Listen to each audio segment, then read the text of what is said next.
Alright, hello everyone. We're doing more Pentiment, and we're finally getting to the investigation. To recap, we're in the year 15, like 12 or 18, somewhere in the 15 teens. We're an artist working for the Abbot,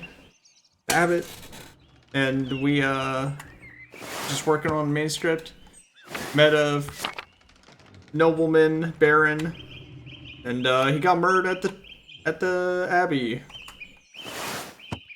As for who done it, we only got 4 leads.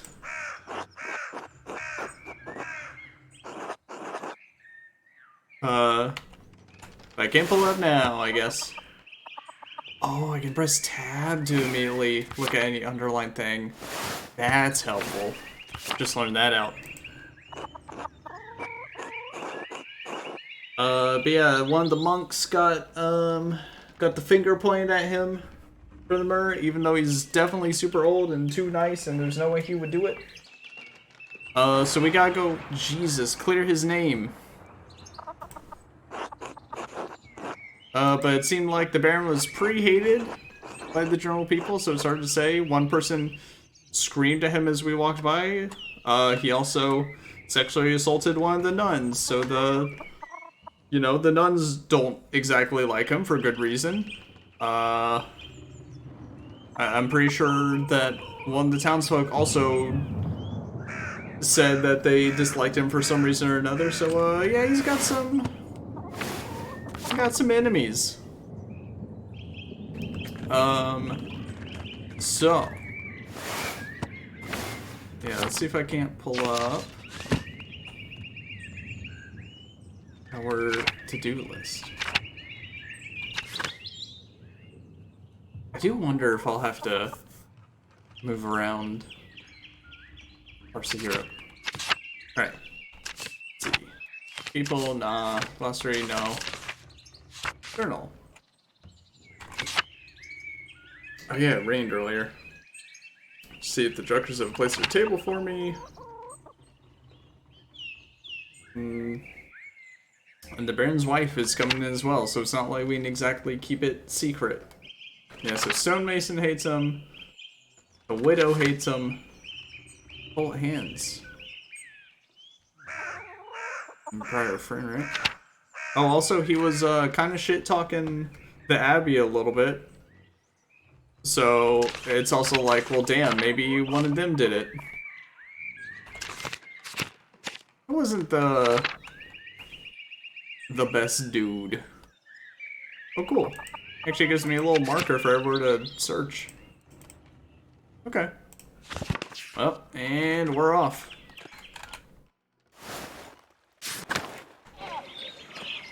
Let's see what we can find. What's up, Otto? Okay. And old Otto. Alright. No investigation here.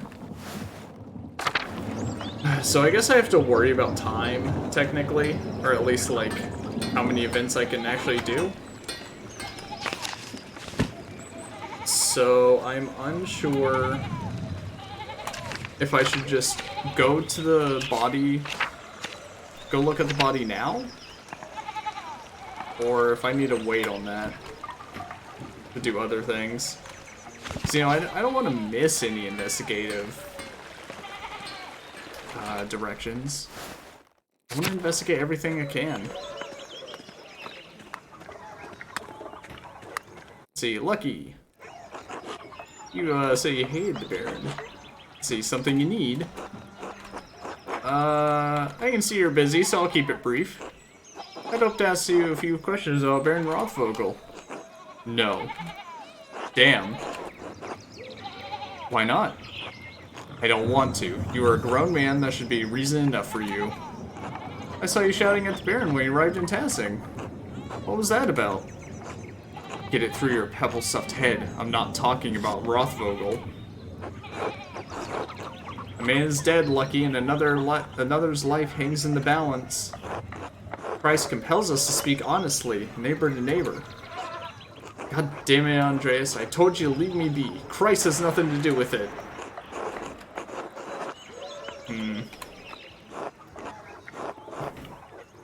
Hello, George. Yeah, this is a point-and-click game.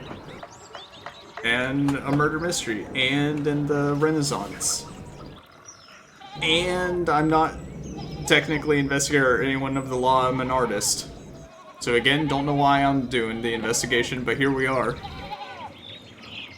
Lucky already told me he didn't want to talk about Lawrence, but it's clear they argued over something important, or Lucky wouldn't be so hostile.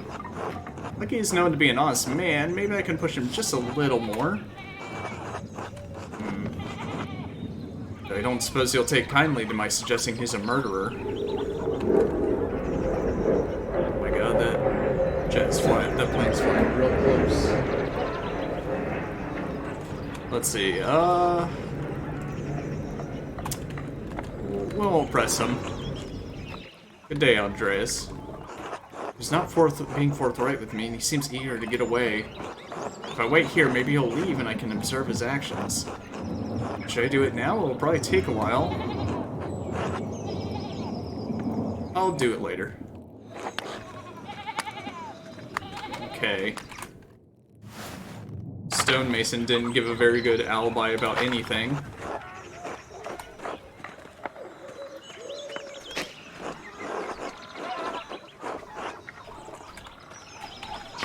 Where else do I have to go? Yeah, to the Verners. I can't get in their place.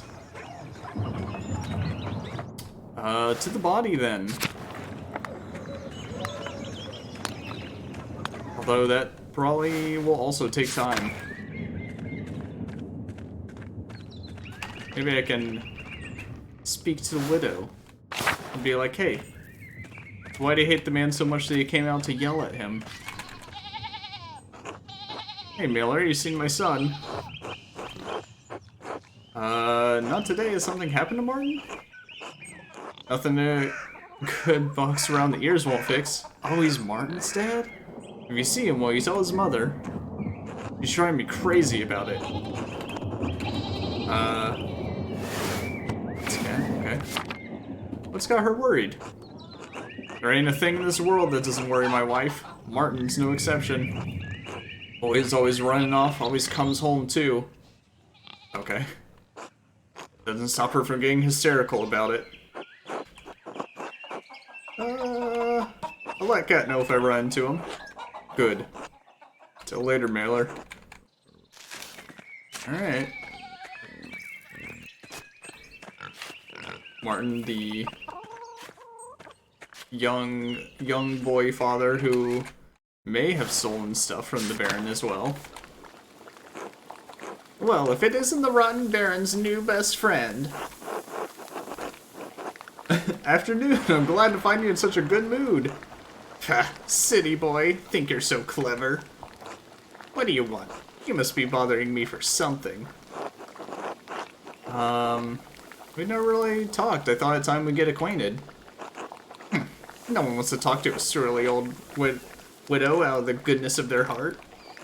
No, I know your type. You want something from me. What is it, boy? Spit it out. You insist. I was hoping you could answer some questions about Baron Rothvogel's death. Oh, is that what all those bells are for? My, what a blessing. Not the first time Percha answered my call. You want to know what I think? I'm glad he's dead. I hope whoever killed him gets the abbot next. Maybe burns the entire abbey to the ground. Damn. So not very religious, is she? Yeah, I don't know if there are... there's probably a few subplots. All I know from the trailer is, like... I think maybe the librarian in the abbey is super horny and is trapped there all the time, so she's like, please, I need some dick. And we'll see how that situation comes about when we get to it. Fortunately, I don't have to do a lot of fetch quests, which is good. Let's see, alright. What'd the Baron do to earn your ire? What did I just tell you, boy? I don't have anything else to say on the matter. Life of an innocent man's at stake. One of the elderly brothers. Can you spare me a few minutes? You think I care about what happens to some old monk? Idiot. Kill them all, see if I care. Every agent of the church should die. Damn, that's strong words to say in the 1500s.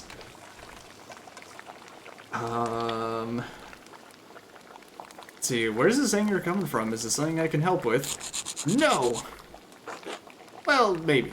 Okay, that was easy. I don't suppose those skinny arms of yours can hold more than a paintbrush. I'm so strong as I hope I can lift things and reach high places if that's what you need. How often someone offers to help out old Altilia. Yeah, that's another thing. So far this game has seemed pretty accurate with the times, so I am very surprised she's very much like, kill the church. And I'm like, holy fuck, lady. I guess like the other option said, like, yeah, don't be talking like that, Inquisitors are gonna come down. Fine, you do some things for me, maybe I'll jog my memory. I guess she's just old and she's like, fuck it. Like, I'm a widow, I'm old, I don't care.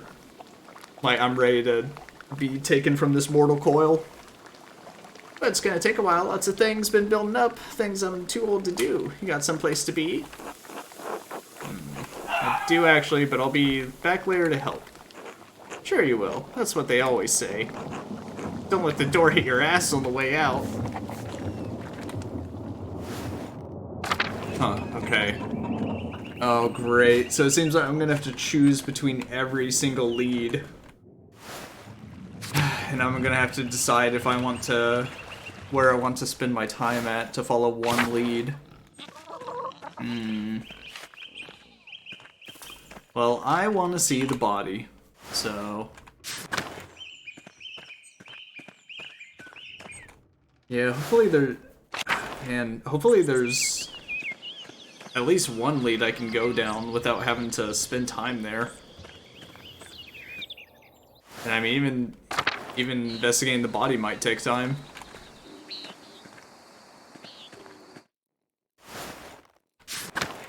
Alright. Oh, what's this? First stone. Oh, that's right, to let him know I want to look at the body. Andreas, this way!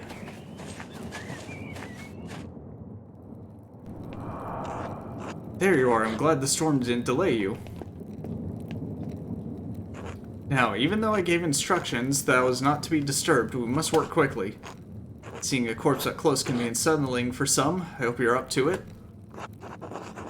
I've paged through the Festules Medicine and seen his wound illustrations. Quite graphic. Books don't quite convey the reality of the situation, Andreas, or the smell. Now then, you should probably take notes as we go. They might be useful later. Ah, of course. Mental notes. Well, there he is. Now again, by inspecting his interior, starting with the face and head. No visible wounds, no blemishes, teeth in good condition, nothing unusual. So allegedly he was stabbed in the back by one of the monks, but there's no way that monk could have done that. The neck, shoulders, and chest are ordinary. I need to clean some blood away to examine the torso. Yes, there it is, a puncture wound between the 6th and 7th ribs.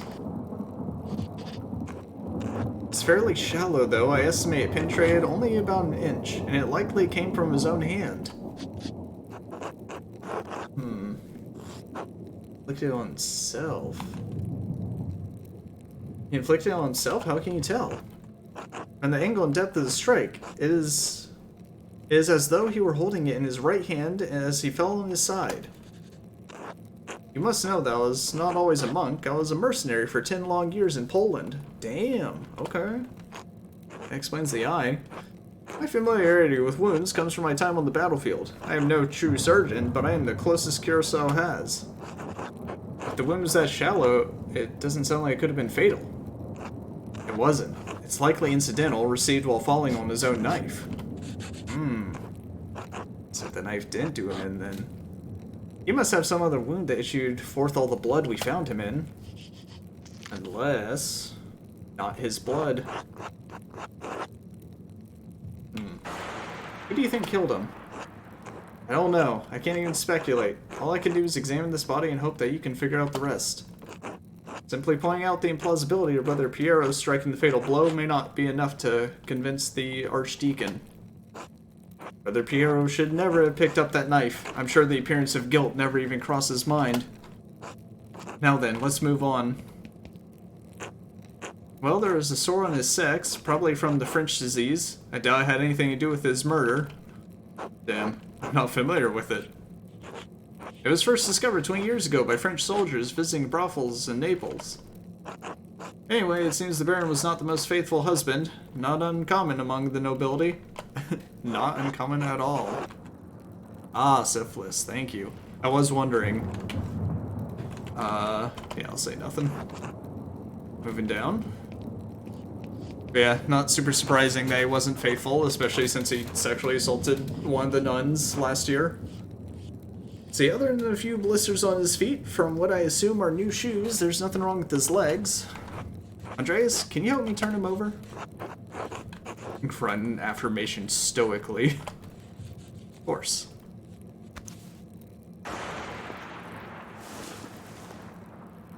I wonder if the syphilis will come into play somewhere. There's a slight irregularity in his spine, possibly from an old injury. I don't think it has anything to do with how he died, though. How could that have happened? I have no idea. Whatever the reason, it didn't contribute to his death.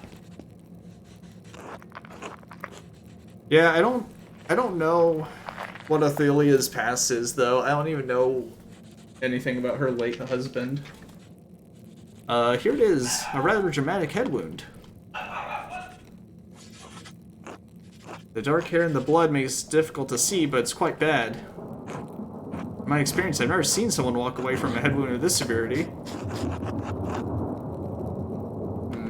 How many head wounds have you seen? Too many and not enough. As grim as it sounds, there's always more to learn. Italian doctors try to examine as many corpses as they can to fully understand the mysteries of the body. Maybe. I guess it is a question of when he got the syphilis, or even if that's going to be a big clue. The battlefields of Poland and Lithuania aren't as ideal a learning environment as the University of Bologna, but they did provide an education of sorts. I'd rather be treated by someone with experience than a novice with the university. Why don't you study medicine in the university?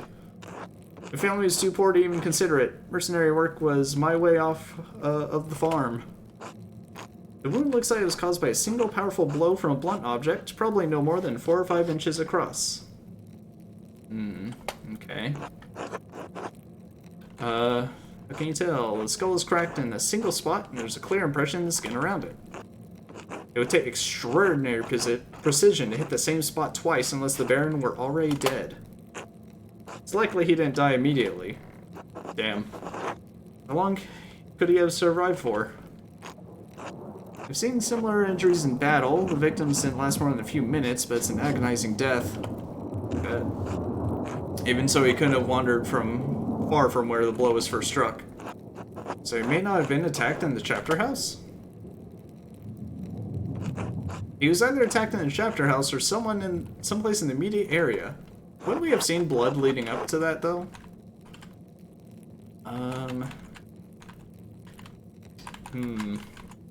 What about the big garden? It's possible, but at an incredible risk. The abbot's house looks out directly on the garden. Anyway, whatever killed the Baron was a blunt instrument of considerable heft. The part that impacted him was likely a little smaller than a fist. Maybe like a candle holder? Could it have actually been a fist? No, I don't think the strongest soldier could do this with a punch unless the Baron's head were pressed to the ground. I hate that he, like, kind of says, like, nah, this isn't possible. Unless this were the case. And then I'm like, damn, could that be the case, though? Even then, we would also see damage to his nose or forehead. That's true. Could a woman or an elderly person have done it? Anyone could have, given the right weapon and sufficient height. Whoever did this must have caught the Baron unaware. Save the small knife wound, he has no other injuries. I suppose that he was struck, drew his knife to defend himself, fell on it before Brother Piero discovered him. Unless... yeah, a lot of red herrings, but I won't worry about it unless an dialogue option comes up. But what if the Baron was going to attack someone himself, and they somehow managed to, like, hit him in the back and then he fell on his knife. So I believe we discovered two important things. Pierre didn't stab the Baron, even if he had, that isn't what killed him. See, the Baron was killed by a blow to the head from a heavy blunt object. Yes, exactly. If you can find what caused the blow, it may lead you to the killer. We also know that Pierrot didn't stab the Baron. We know that, and I suspect even the abbot knows that, but you may need more evidence to convince the archdeacon. Oh, there is one other item of interest. I found it in the Baron's jacket, but didn't want to open it without you. Oh? A letter or something? Won't even let us see the Baron's diseased dong. A note of some kind. As I am a caretaker of men, you are a caretaker of parchment. I leave it to your capable hands. What does it say? The girl who died, and the innocent with her. Mott's in this chapter. Girl who died, and the innocent with her. Oh, like a, I guess a pregnant woman. The girl? What girl? And what innocent? Nuns, someone from the village. The nuns? It's been years since any of the nuns have died. Perhaps Mother Cecilia would remember. Can you tell who wrote it? Someone with an extremely refined hand. This was done without any guides. Let's see, it can't be Adolf or guy. I don't think they're French or Flemish. It would be some form of Bastardist script. Refined hand, done without any guides. As good as Adolf and Guy are, I don't think they could replicate this. Okay. There's also a lot of characters in this game, so it's like, there's a lot to keep track of. What, really? If not them, who? I intend to find out. Wish you good luck finding the answer. Now, I'm sorry to rush you, but I must ask you to leave. Every minute you stay here is an additional Uh-oh. Were you expecting someone? Brother Florian, could you open up? It's Werner Stoltz, the physician from Tassing. Yes, I'm in the middle of something. Could you return after supper?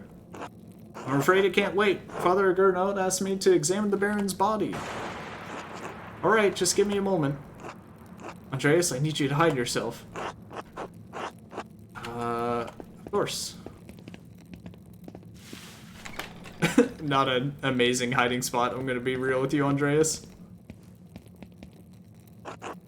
Ah, Dr. Stoltz. Sorry to keep you waiting. Now, what did you need? The abbot wanted me to examine the Baron's body before his wife arrives. Why is this guy's jacket makes him look like he's like he's a child wearing an adult man's jacket. It seems unnecessary at this point as I've completed my own examination. Well then, what's the harm in letting me take a look? Dr. Stoltz, with all respect, I finished. The cause of death is clear. If you had arrived an hour ago, I would have no problem with your assistance. Assistance? I'm a university-trained physician. I can examine a corpse on my own without the help of a battlefield sawbones. Remain hidden. Regardless of your opinions regarding my abilities, the examination is finished. If you insist on inspecting the body anyway, I must insist that the abbot tells me himself. What? Making me bring the abbot here is a waste of time. So is performing an examination on this course immediately after one was just completed. Idiotic. I'll return with Father Gernot presently. To be fair, I don't know if he did use any, like, materials or whatever for his examination, so I don't know if it actually would be a waste of time to do an examination right after another. That was close. Now quickly, leave through the cloister before they return. Of course, thank you, Brother Florian. Think nothing of it. I'll see you tomorrow. Till then. Alright, well, sweet. Oh, damn it. Oh, that does take the entire slot. Oh, that took the entire time slot. Okay. I should find someone to eat with. Can't get that note out of my head. The girl who died and the innocent with her. What could it mean, and who wrote it? Oh god, because who knows who I didn't talk to. Well, I already talked to Mother once. Let's see if she'll actually open up to me at all. Yeah. Here, can I pull up my other... Maybe I can pull up my other, like, leads. So there's the stonemason, the widow, her frick, talking about some occult thing, and then there's the nuns as well. Alright. Well, I don't think I can see any of them. Pretty sure I went in here before. Yeah, and she's not here, so. Alright, time to go find someone to eat with. Let's eat with the people I'm staying with. Considering I didn't have lunch with them. Oh, but there's also the foreigner that I said I would have some food with at some point. We didn't really specify a time, so it could be whenever, I guess.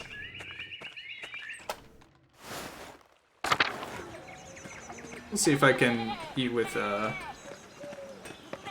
family holding me at the moment.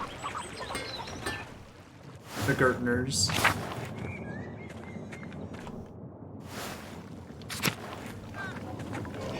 I think the meals are good, like, they have conversations to kind of lead you in the right direction of what to do next.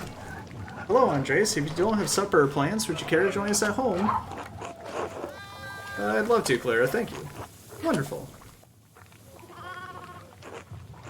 Bless us, O Lord, and these your gifts, which we are about to receive from your bounty.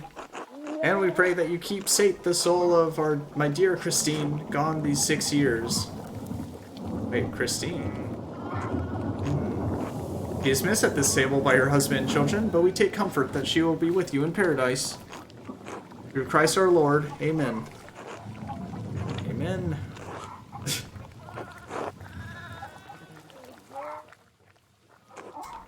I saw that wretch of a Miller this morning. The bastard had the gall to raise his hand to me in greeting. I should have spat at his feet. Dad, I don't know how we're gonna pay the Abbey's taxes if he raised the milling fee. Maybe we can work out an arrangement that benefits you both. No use talking to that man, not with the bad blood between us. I could try to speak to him, he's friendly with me. Absolutely not. And don't you ever speak to him again. Damn. So how'd... Ever. I'm sorry, Dad, I won't, I promise. You're gonna give yourself chest pains again if you keep going on like that. Your heart, old man. It's not my chest that pains me, boy. Christ, but my back hurts. How are we gonna get these fields planted in time? I've been picking up the slack, haven't I? We'll get by alright. Farm work so hard on the body? Christ, don't get him started. Is farm work hard? You're damn right it's hard. Up with the sun, no matter the weather, out there in the muck and the elements, working my hands to goddamn splinters. Watch your heart, son. You want to leave Clara a widow. Let's eat some rye bread, rye bread. Let's eat some rye bread. Why don't you go see Agnes Steinerin about a balm for your back? I don't want goddamn women's medicine. Dad, we have a guest. If Agnes's medicine is good enough for me and Clara, I don't see why it can't help you too.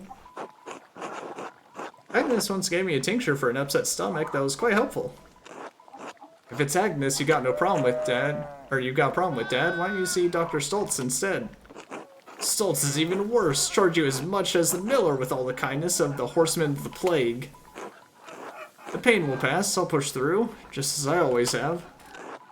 Stubborn boy, why don't you talk to that old soldier up at the Abbey? What was his name? Florian? Florian, yes, it was on the tip of my tongue. Since when are you so fond of the Abbey, Peter? Florian might live at the Abbey, but he's a soldier still. Only one of them worth talking to now that Father Matthias has passed. What was that, eh? A few months ago. You knew Father Matthias? More like Matthias made it his business to know me. Matthias, you know, he was impressed by my age. Thought I must have been blessed by the Lord. Some of that pottage. Wanted to know all about my life and the things I'd seen. Good man for a monk, not like that new abbot. Only cares about his coffers, Gernot does. That's the Abbey for you. Do you see Otto up there much, Andreas? The abbot keeps him busy. I had dinner with him in Undrist recently. Yeah, blacksmith. He was working on some repairs to the abbot's house. Did anyone at the Abbey have a hello for me? Jord. What, Clara? I'm only curious. Stare quizzically at Big Jord. Forget it. I was stupid anyway. Okay, so I guess saying hello is, like, apparently a big, I guess, relationship thing. Because there was another person where I had to give them a quote-unquote hello. And it was like, oh, I could tell them hello. Or I could, like, step in and get in on this relationship or whatever. And it was like, I was like, I'll tell them hello. Like, I don't think that's a huge thing. But maybe it is when you have someone do it for you. We won't often get meals with you, Andreas. Pestering folks around town with questions like you do. You want to know anything about the town? I don't know. That's what I'm wondering. Because I thought nothing of that phrase, tell him I said hello, but maybe that has some old, what's the word, etymology? Just some old meaning. Let's see. Sort of the Martin Bauer? Ah, that guy. The one who lives near the forest. Was she always like that? Kemperin. Shame what happened to her. She was never a sweet woman, you know. Even as a girl, she was surely. Though that is his charms. Dad, I won't have Andres going around telling tales of your lechery. You knew her as a young woman? Attilia sure did. Lived my whole life in this village, haven't I? Well, so has she. Her family has been on that land for generations, going back to, oh, her great-grandfather, I think, Diedrich.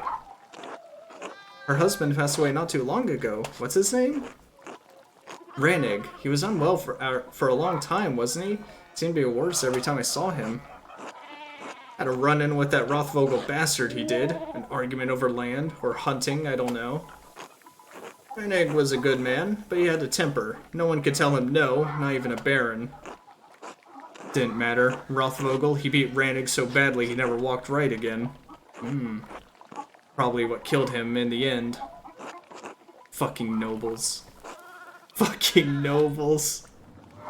Alright, well that explains that. All the shouting is making Ursula restless. Let's finish our meal in peace. Alright. Sorry, Ursula. Ooh, okay. Now I want to try to sneak into the Abbot Library. Yeah. Break into the library. I've been waiting to do this since I had the opportunity to do it. Or well, since I knew I could do it. And who knows, maybe we'll see something else going on in the meantime. Well, can I? Let's look at the map. Okay, seems like literally nothing to do here, except just go to the library. Okay. Let's see what secrets I can find. Okay, not this way. Cause yeah, I'm not supposed to go to the library, only the, very specific, like, library nuns or whatever are allowed access.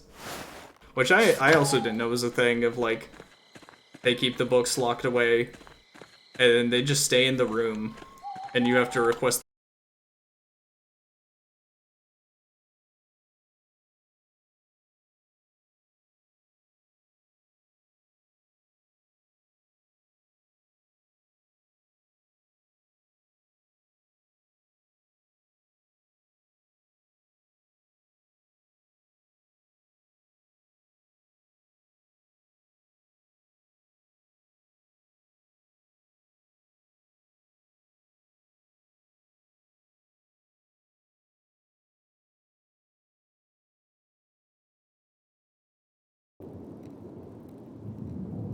Okay, we good? We good? We back? Yeah, I saw the stream start cutting out. It was alright. Almost got caught by a monk, but fortunately he's practically blind, so didn't get caught. But anyways, to the library. Through the secret area in the crypt. Go up these stairs. It's going to take a while to find the records I need. I'll lose some time tomorrow morning unless I turn back now. That's fine. Ursinun's records. If I do this, I'll be able to figure out what the... it's either father or someone else. They have some sort of secret message thing. What's this? The Herbis Cambriae from the Herbs of Wales. Varius Cadphalis of Salopia. I don't believe I've heard of him. Mugwort and Butcher's Broom. I'm not familiar with their properties, but they sound extraordinary. Beautifully illustrated book, and the author appears to be speaking from his own personal experiences. Wonderful hidden treasure for the Abbey. Okay, not very relevant for what I need, though. Need to find something about the phases of the moon, I think? Or possibly astrological signs? What do we have here? Bifolium from the Mysteria Astra. I've read a number of treatises on astronomy, but I've never heard of this one. It seems rudimentary, explain the connection between astrological signs and the elements and their basic relationship to alchemy. Each sign is governed by one of the four elements. Cancer, Scorpio, and Pisces are the water signs. Capricorn, Taurus, and Virgo are earth signs, and so on. Cuts off there. The next page is about something else entirely. Sister Illuminata must be trying to reconstruct the larger text. Those 2 pages were interesting enough, I suppose, but quite basic. Wait, that's the connection between the astrological symbols in Fenric's cipher and the elemental symbols in the Volville. Yeah, that guy. If I turn the wheel to the element that matches the sign, I can decipher the note he left. Excellent. Sweet. What's this one? This is most curious. Sora de Labyrinthio Librorum. Count of the Labyrinth of Books. Wild. I've heard tales of some incredible libraries across Christendom, but a labyrinth? I'd love to get lost in such a place, so I'll have to see if I can borrow this book when I have some free time. I don't know if any of the other books are going to have, like, extremely relevant information, since that was the one I needed. This looks promising. The Familiars of the Sisters of Curacao Abbey. Yes. Ooh, or maybe I could find a nun that died. Let's see. Sister Hildegard from the Goldrich family in Ravensburg, quite wealthy. Looks like she became the prioress after Mother Catherine. Mother Catherine is the first to enter her records, it looks like, almost 50 years ago. Sister Cecilia, Aldehite. Oh, this is Mother Cecilia's record. Wait, she's from the Welser family? They're one of the most powerful families in Augsburg. Looks like her family donates a lot of money to Curacao every year. More than my family, season 10. Huh. Interesting. She comes from a super rich family. Sister Gertrude from Hoff, the herbalist, yes. Her father's an apothecary, that explains it. Matilda Oblate, yes, the nun's cellarer. She came from Kempton. Appointed official in a monastery responsible for maintaining food, supplies, for maintaining the grounds. Merchant family. They donated pigments to use in the scriptorium. Quite thoughtful. I'll have to thank them if I ever get the chance. They'll be like, how you know this information? This note says Mother or Sister Matilda left the Abbey for several months. Why would she go to a hermitage? Seems strange that she's the only entry with such a note. Let's see, the date's 3 years ago. This was just before Father Matthias died. Which means it was around the time Baron Rothvogel visited. Oh no, it was Matilda. This has to be it. Matilda must be the nun the Baron harmed on his last visit. I should talk to Mother Cecilia again, and maybe Sister Matilda as well. I don't know, we'll see. Oh, this should be interesting. Sister Illuminata. Named Angeline from the Capocci family in Perugia. Looks like they have some connection to Curacao through an old abbot, Rudolph. Her family donates mice to the Abbey every year as well. What about Sister Sophia from Burgess? I don't know if I talked to Sophia. Her family is poor, but they donated flour. Elizabeth Oblate, she's from Utrecht. Looks like she had an eventful life before coming here. Married with a child. Both died. Her merchant family has some connection to Curacao through the Kaufmans of Rothenburg ob der Tauber. Pre-imperial city and home, several holy chivalric orders and monasteries. City was a gathering point for pilgrims, Catholics, and Protestant alike. Okay. Sister Margaret. Oh, the blind girl who is this Gertrude. She went blind because of failed surgery on her cataracts. Wealthy peasant family, they donated wool and a pasture in Kreml. Wealthy peasant family. Sister Zadina, this should be good. That might be the other librarian? Illuminata's the oldest one. Let's see, they donate a fortune to the Abbey. No wonder Mother Cecilia and the Abbot let her behave as she does. Okay. And Zadina is a bit more rambunctious, you could say. Yeah, there's some like stuff that I had to choose in the beginning. And I think I chose the path that lets me speak, I think, Italian and maybe French? I don't remember if I chose the German one or not. Or no, it's the Greek one that I didn't choose. I think I know German and Italian due to the backstory I gave him. Oh my god. Oh my god! What in the... Shit.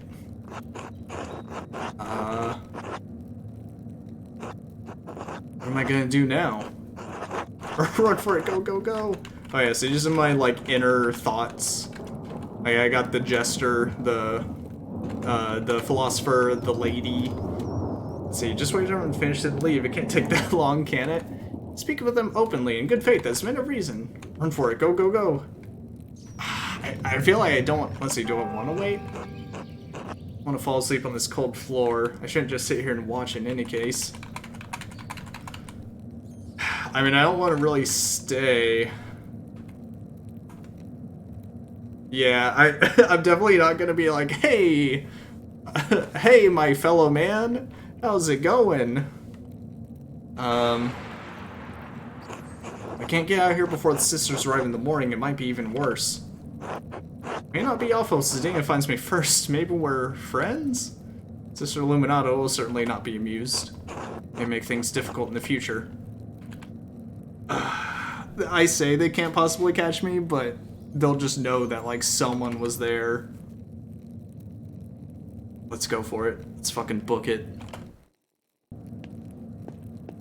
Oh. Was I seen or what? What's that noise? I need to get out of here. Okay, oh, this is a game. Okay. They're coming. Oh my god, they're coming. Go, go, go. Right. Shit, they're catching up.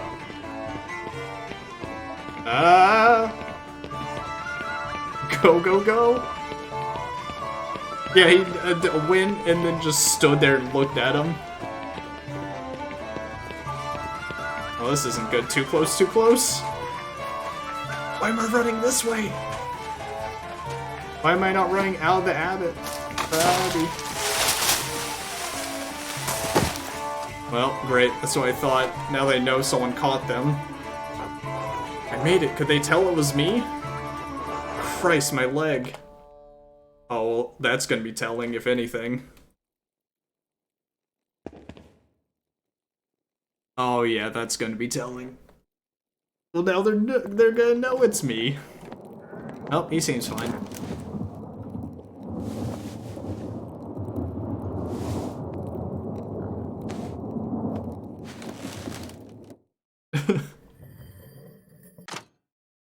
Oh.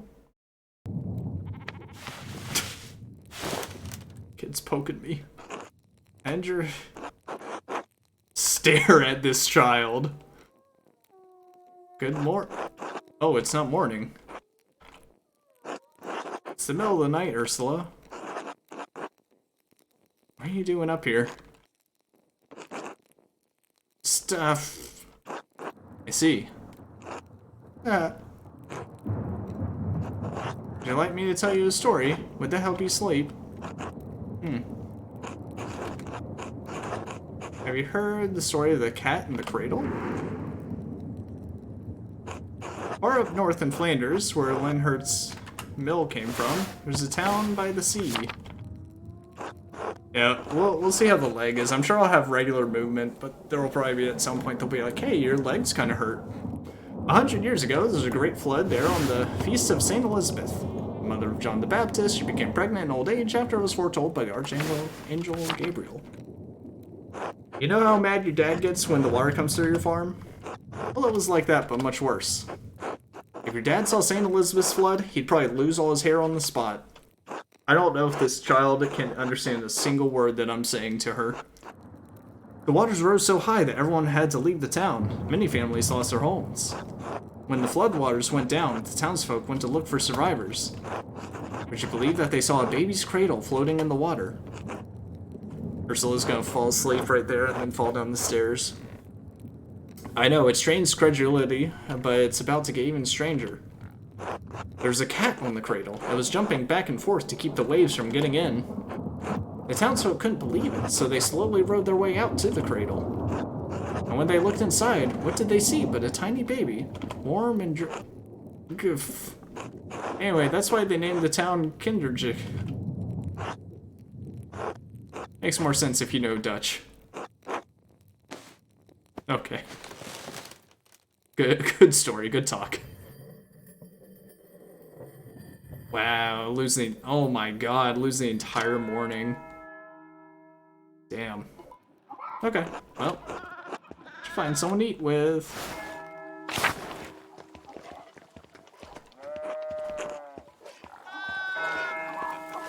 Oh wait, no. I don't want to eat with them. No. Anyways, if it's not the washing, the cooking, the mending, tidying, forget to goodness, all that wool. We shared the ewes last week to prepare for the lambing. You remember the bleating, I'm sure? How could you forget? My ears are still ringing. Now the wool's all washed, and we've got a pile of spinning to get through before the lambs are born. Where will we find the time? Yeah, unfortunately my language is not good enough to know. Let's see, goodness no, it's too much work for one woman to bear. All the women pitch in. Many hands make light work, eh? Even baby Ursula. Oh, we can give her a little wool to play with, but she's too young yet. It means idiot. So I just basically called the kid a dumbass. Great. Not for too much longer, though. My mother taught me to spin when I was still in soft shoes. I've never had much of a hand for spinning, so I enjoyed the company more than the work. It's rare so many of the women in town are in the same room together. We share recipes, stories, hardships, friendship, you know? And maybe a little bit of gossip, too. You must know quite a lot about all the goings-on in Tassing. You know some, it's true, but Johann Bauer is there to watch over us so things can't get too rowdy. Oh, Andreas, you should come by. I'll give it some thought. No need to be shy, everyone would be glad to see you, especially Ursula. She's taking quite the shining to you, you know. A blessing for your future wife. We meet at Johann Bauer's house. Please come by in the morning or afternoon and speak to Johann. I should get back to my labors, but it was lovely to see you, Andreas. Take care. Be well, Clara. Eva, you got anything to say? Yeah, we'll see. Let's go to the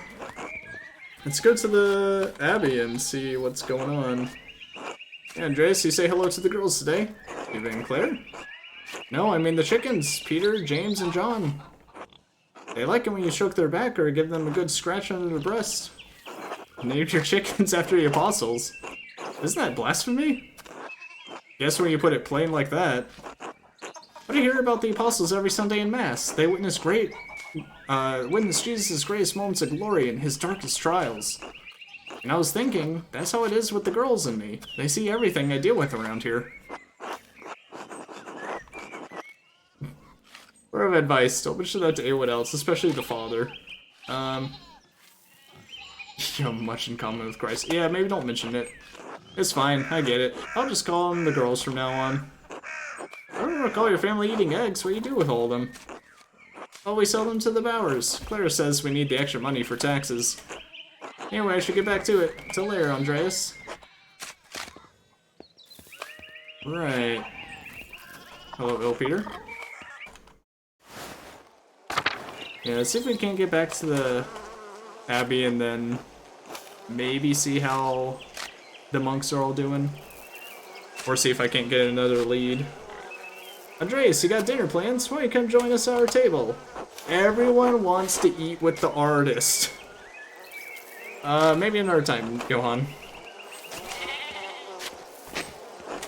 His family can speak highs for honey and wax. Hey, Andreas. How's it going, Hans? Keeping busy in the fields? I guess. Okay. Do you like it? What? Farming. I never really thought about it. Dad says it has to get done whether I like it or not. What do you think about it then? Or what do you think about then? Uncle Fred says Brigida might come help with the laundry today. She's Martin's wife, right? She seems nice. She is. Nicer than Veronica, anyway. I wish Brigida lived here instead of her. We should have a good time thinking about cousin's wife. Yeah, I'm not gonna. Until later, Hans. Bye. Yeah, it'd be pretty neat to, you know, I guess he's an artist and also a university-educated man, so it would be quite fun. Say, hey, Andres, you have dinner plans to join us for a meal. Another time, sorry. I got another meal that I'd like to have.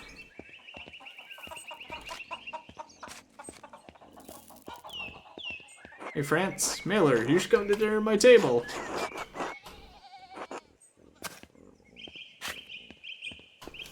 Are you also just gonna ask me about dinner? Have you seen Martin recently? He wasn't feeling well, so I let him sleep until prime. On a sick hour during the first hour of daylight, one of the low hours of prayer. But when I came to check on him, he was gone. I didn't see Martin running through the meadow, but this is a delicate situation. I'm not sure how I should handle it.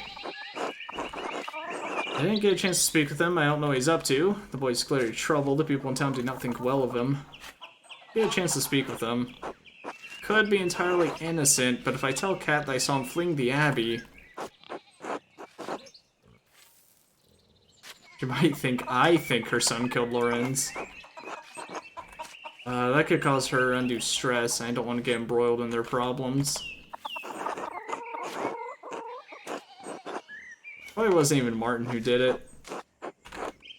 He doesn't strike me as the murdering type. Damn it, I wish I'd never seen him. I'll lie about it. Maybe I can question Martin later. Sorry, Cat, haven't seen him. Why do you ask? He has a history of making poor decisions. Like stealing. Baron Rothvogel's manservant believes Martin may have stolen some of the Lord's rings. Lord have mercy! That must be where he's gone, to sell them.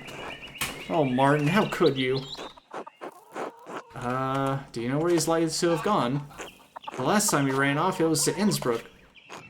Oh no, I don't know. He could be anywhere. What if he is attacked on the road? I'm sure he'll be alright, Cat. I pray to God that you're right. I'm sorry, this is not your trouble. Thank you for speaking to me. Is there anything else? I don't want to impose, but if it wouldn't be too much trouble, please let me know if you see Martin. I'm so worried for him. Of course, Cat. Thank you, Master Mailer. Be well. Oh, I'm in task. Would you care to join us for... Dinner, dinner, dinner. I don't want to have dinner yet. Another time, Cat. Thank you, though. I appreciate it. But no. That's okay. Oh yeah, also there's a, it's like a nun or lady or whoever that's bricked into this place. This little extra part of the church. And she just stays here for her entire life due to, something something, get closer to Christ, something something, she has visions. So that's kind of wild. And she had one the night of the murder being like, oh, everything's black and bad and terrible. Yeah, and it was just sort of like, wow, wild anyways. So I hope we get to see more of her. Alright, let's see who we can find around here. Oh, you know what? Everyone's probably eating, so... I guess they'll be... If I can remember my way over. Church, scriptorium. And scriptorium. Oh, that's right. I need to go, to the... Fuck, I need to go to his place. Oh, Andreas, what an awful time. Awful time. A baron murdered Kirsau. These are dark days indeed. Brother Piero, I admit I would have never thought him the type. What could have possessed him? Let's see. Can't believe Brother Piero would kill the baron. It's not his nature. Envy and pride inspire men to madness, Andreas. Even old men. They have to come to me for a reason. Do you need something?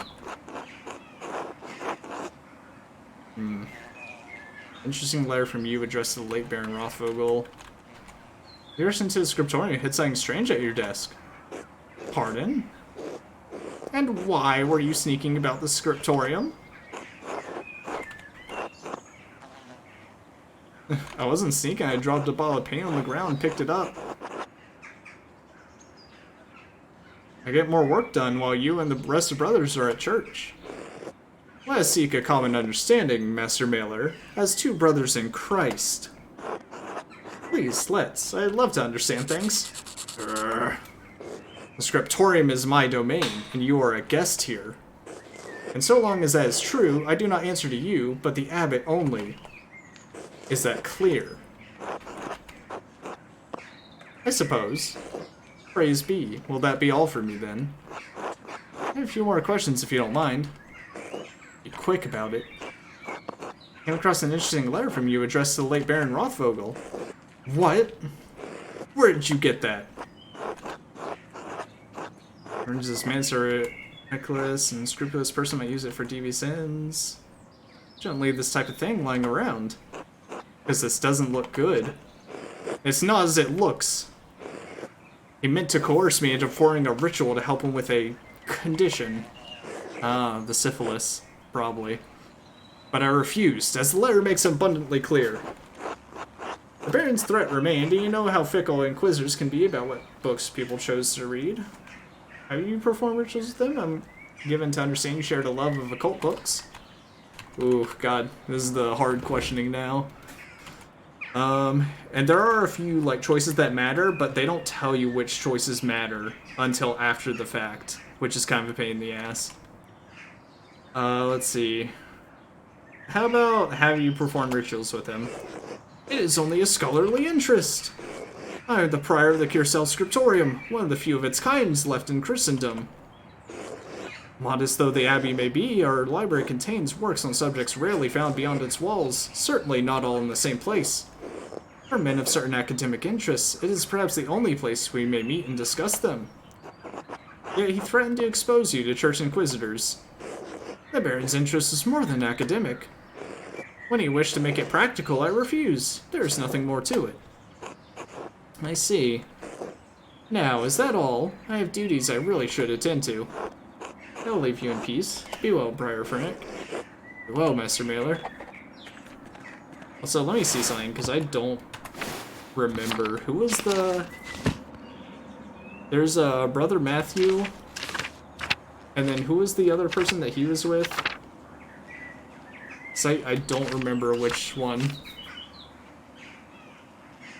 Oh, this actually shows you where you can have all the meals. 1, 2, 3, 4, 5, 6, 7. Okay, so there's 7 places you can eat at. Yeah, that's not looking great for him. Yeah, let's see if it shows up here.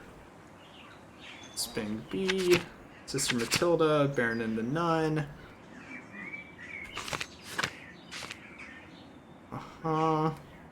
No, wait. Okay, I wanted to change the page. Near the top of the library found a record of admissions for Nun. Decided to risk entering the library. Okay, so I guess it doesn't say anything about them. So I guess it doesn't matter.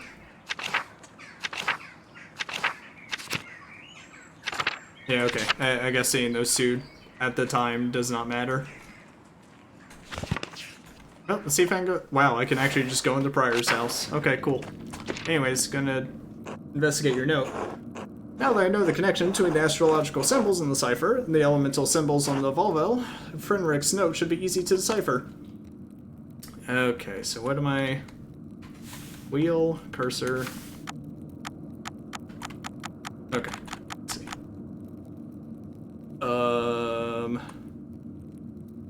So does that mean I want this on fire? Or no, air. Then... where's the right symbol? This one? Okay, so H. Next. Here.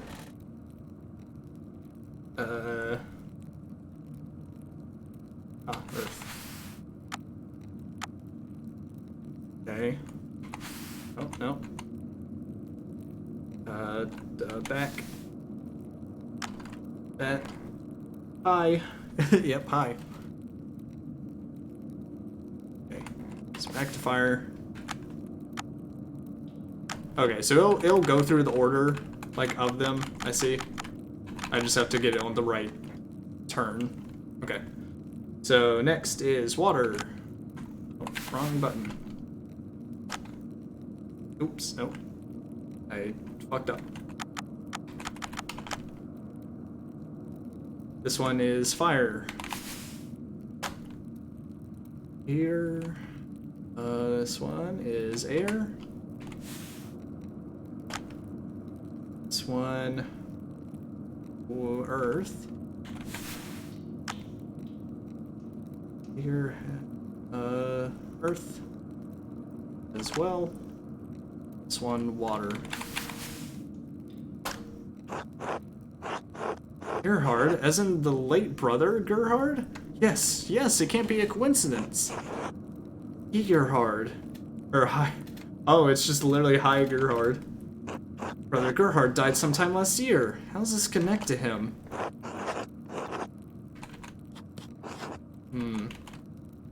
Yeah, Gerhard. Here lies Gerhard. Would have used Gerhardus, personally, but Gerhard's grave. I wonder if it has something to do with the Baron's murder. I should ask the abbot for permission to exhume the grave as soon as possible. Okay. Deep indentions in this parchment. Whoever wrote on the page above it must have been angry. I wonder if I could make a charcoal rubbing of this page and reveal the content of the writing. I guess I had some charcoal on me. Perfect. Here, let me...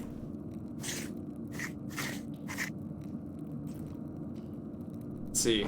Aha! Clear as an alpine day. It's a letter to the Baron from Prior Furnick. Ah, this must be where Frenric wrote the letter I found in the guest house. Lorenz was blackmailing Frenric. It's the same text. Okay. Can I talk to him about it? Oh.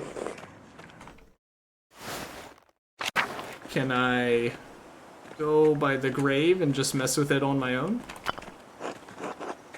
So the founder is the right grave? Brother Gerhard's grave was disturbed recently. Frederick must have buried something here. I need to dig up this grave if I want to know what it was up to.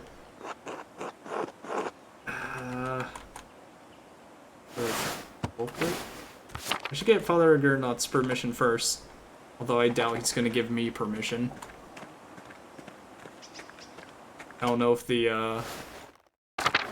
he necessarily super cares about me. Alright. Rectory. Maybe I can, like, just kind of talk with him. Andreas? Yes, Brother Matthew? How did you sleep last night? You look a little rough around the edges. I said fine, actually. Thank you, though. The library is restricted for the sisters, or to the sisters of the Abbey without the express permission of the abbot.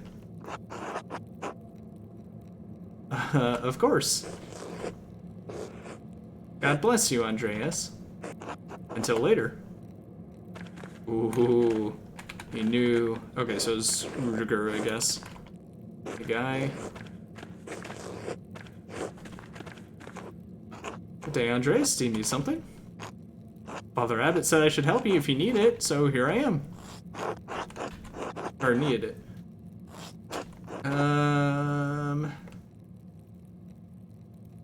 You know what? Let's ask him about it, actually. I feel like I'll have a better chance here. This matter I need your help with, Brother Robert. I suspect there's something hidden in Gerhard's grave. You think you could dig it up for me? Did you ask Father Gernot? I want to help, but I don't think I should unless he says it's alright. Alright, I'll go talk to the abbot. Fine, that's good. Be well, Andreas. No, come back later to lie and be like, yep, he absolutely said it was cool for me to do this. Now, if I were to find the abbot, where would he be? Is he in the Old Bailey?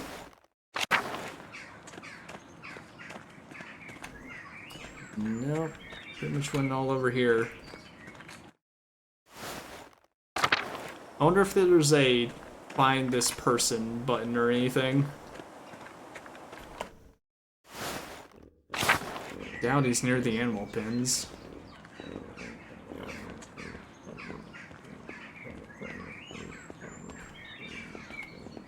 Twar.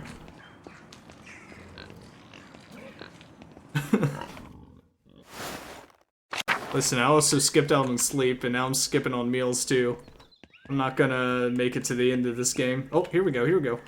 Yeah. Andreas? I trust you are abiding by my command to leave Piero and the rest of the monastics in peace. The Gernot is in a difficult position. He hasn't been at the abbot long, and he's young. The elder monks don't respect him. Friend of the Prince Bishop murdered under the roof of his abbey. It doesn't look good. If I represent a threat to the abbot's authority, he could expel me from the abbey, masterwork or not. I could lie and say I haven't investigated a single thing. If the abbot discovers my treachery, it will damage my reputation with him. don't think the abbot would expel me, but the abbot could make my life very difficult for the rest of my time in Curacao. Were the pigs weird? Were they weird looking? I've been abiding by your command, frustrating though it is. I do not appreciate your characterization of my reasonable request as frustrating.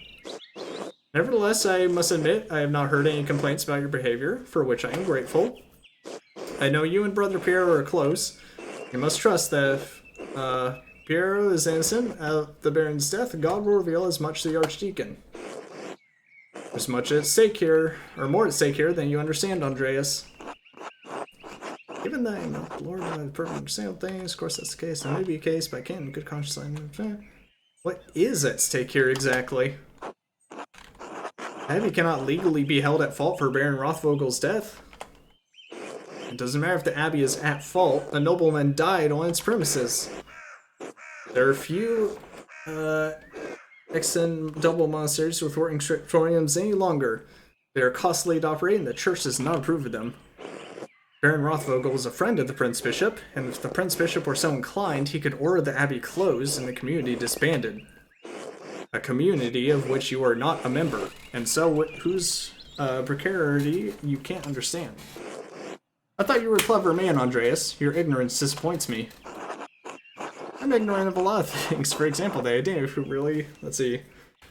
I don't wish to disappoint you, Father Gernot, but neither do I wish for an innocent man to die based on circumstance alone. Which is why I've come to you with a request. And... reasonably, there's some hidden Brother Gerhard's grave. Oh, wait, let's see. Ferenc is Gernot's assistant. Suggesting Ferenc might have killed Lorenz might anger the abbot if the two were close. The brothers chose Gernot over Ferenc because they didn't find Ferenc trustworthy. Gernot might not either.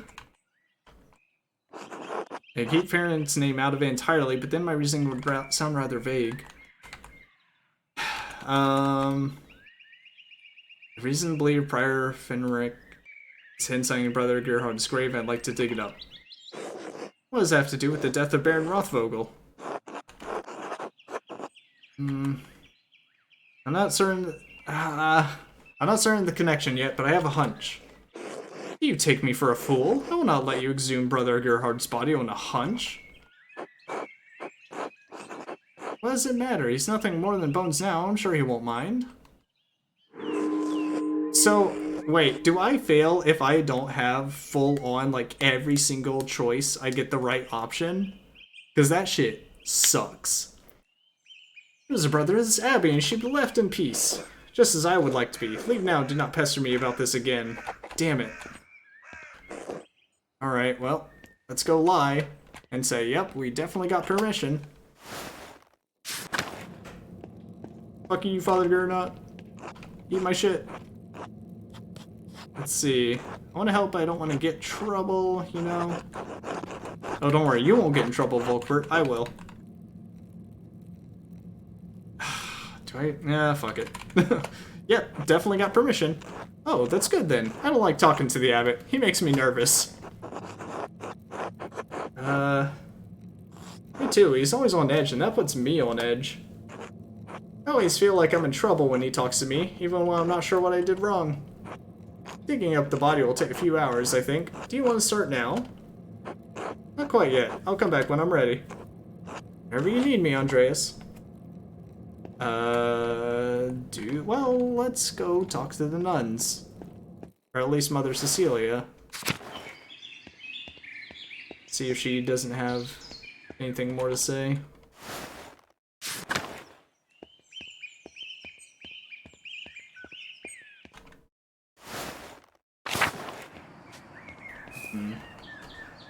Gertrude, Matilda. God bless you, Mr. Mailer. May I ask you some questions, Sister Matilda? Oh shit, I didn't want to run to her. Let's see. Forgive me, I'll leave you to your work. Yeah, I'm not gonna bring it up to her first. I'm gonna talk to Cecilia and be like, listen, I know who it was. Like, just tell me anything that would help me know about the murder. God bless you, Andreas. God bless you, Mother Cecilia. Is there something I can help you with? I need to talk to you about Sister Matilda.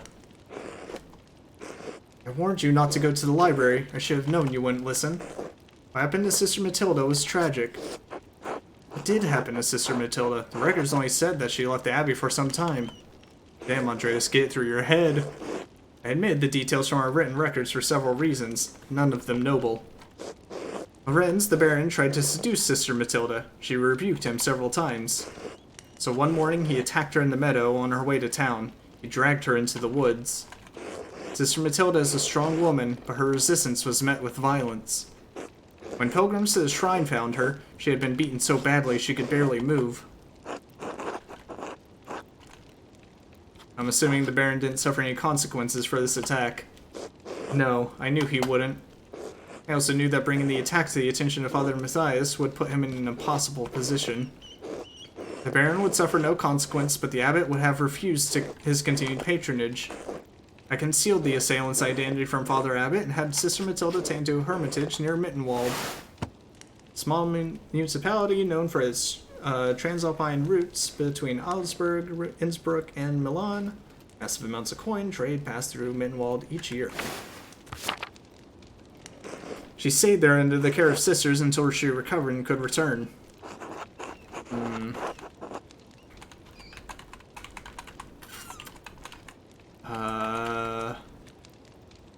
How would Sister Matilda feel about seeing the Baron again at Curacao? Andreas, if you want me to tell you that I think Sister Matilda killed the Baron, I won't. Nah, I don't think she did. Seeing him was hard for her, of course. She defended her virtue from the Baron, but her injuries were severe. Her body recovered in time. Her mind, I don't know if it ever will. She still fights him, in her dreams. She walks in the night, screaming, soaked in her own sweat. So it affected her, yes. It still affects her. That doesn't mean she wanted to kill the Baron. It certainly doesn't mean that she actually did. Sister Matilda is a faithful servant and a friend of Christ. I believe that truly, Andreas. She is respected and beloved by this community for good reason. Very well. Thank you, Mother Cecilia. Andreas, if you want to thank me, do not mention Sister Matilda to the Archdeacon. Do not believe she could have done this. Of course. God bless you, Andreas. I do want to investigate this grave more so. So if I can get that dug up, I'd like to do it.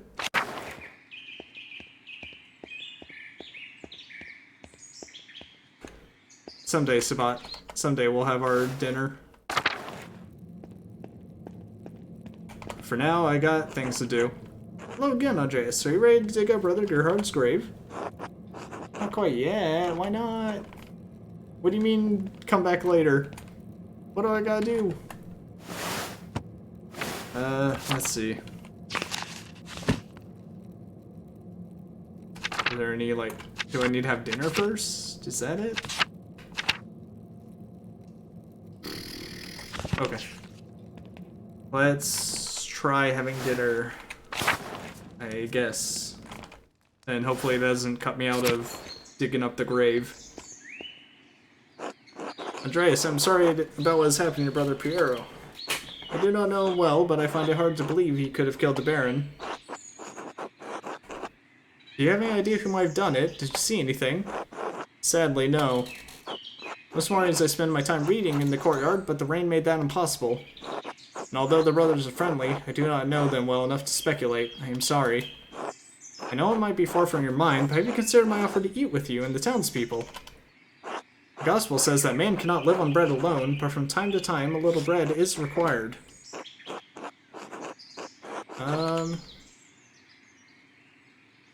Wait, let's see. Talk with Gret. I don't remember who Gret is. See if she wants to come along. Where should we meet you? At the shrine to St. Moritz. I'll see you there. Until then. Okay, cool. It just takes me there. Oh my. Andreas. Yes? Are these all of the mothers from Tassing and their children? He's like, yeah. Well, no, I don't think it's all of them. Helena Pfeiffer's couldn't make it. It's a long walk up here in your condition.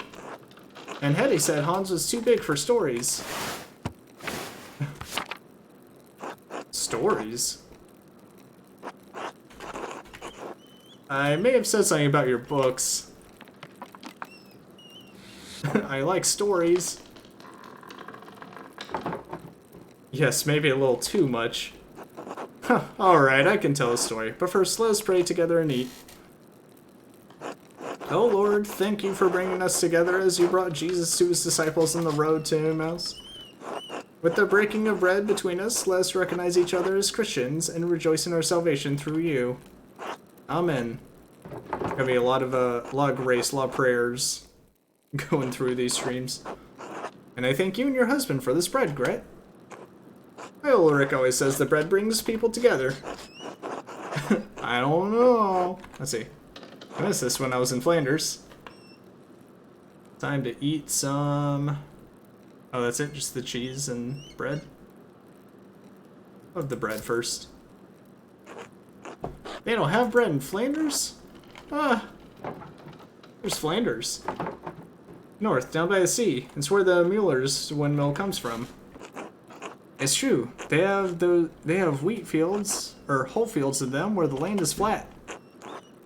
I want to see them. I don't think I can take the pretzels. I think I only get my stuff.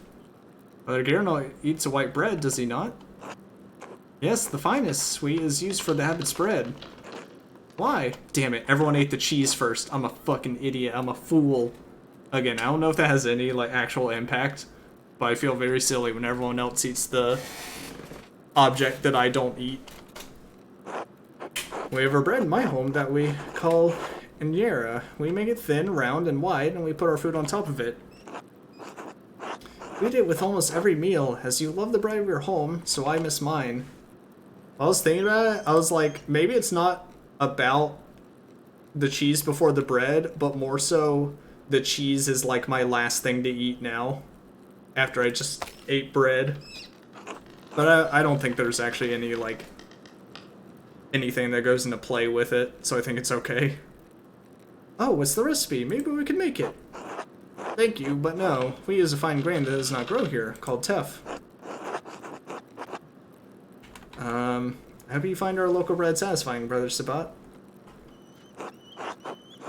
I do enjoy it, perhaps too much. I'm becoming too accustomed to life in Rome, even life in these mountains. In truth, I can no longer remember the taste of Niera, not even the feeling of it in my mouth. It is the great danger that comes with the blessing of travel, living a life between worlds. What? Oh, I didn't realize there were still almonds. Okay, cool. We'll all eat almonds together. I don't want to talk about bread anymore. It's so boring. Don't be rude, Bert. No, I agree. Let's see. I did say I would tell a story. Children, have you ever seen a Bible? Father Tom. Yeah, Father Thomas has one. It's huge. My dad has one. His friend, Bamberg. Do you think it was good back in the day, baby? Very good. This is a Bible. I actually don't know if I've had any. This is a Bible for my home that I brought to give to the abbot. Andreas, do you have a favorite story to illustrate from the Bible? Adam and Eve, Jacob wrestling with the angel, Station when Gabriel appears to Mary, Christ being taken down from the cross, imagine the chariots of Father. Ooh. What about Jacob wrestling with the angel? I don't remember that story. It is a powerful image. It speaks to us as we struggle to comprehend the divine. Okay, I see. Our struggles are not as spectacular as Jacob's, but just as difficult, and may leave us transformed as he was. Now then, children, do you know the story of Jesus feeding the multitudes? Fish and loaves. My mom and dad make loaves. This is from our Bible, how we tell the story of how Jesus fed thousands from only a few fish and a few loaves of bread. Why is everyone brown? Because where I am from, everyone looks like me. Why? Because we're all as God has made us. I know Tassing seems big to you, but the world is so much bigger than we can imagine. There are many people of many different colors all over the world. There are places where no one looks like you or me. Really? It's true. In Flanders, I saw ships arrive from the New World. The people look and dress very differently from us, differently from Brother Sabat. They make art out of gold that is so beautiful it outshines the greatest works of the Christian world. Brother Sabat, did you know that the Baron was... Or did you know the Baron who was murdered? Damn, Berthold, way to bring the mood down. It came up when I was visiting the Druckers.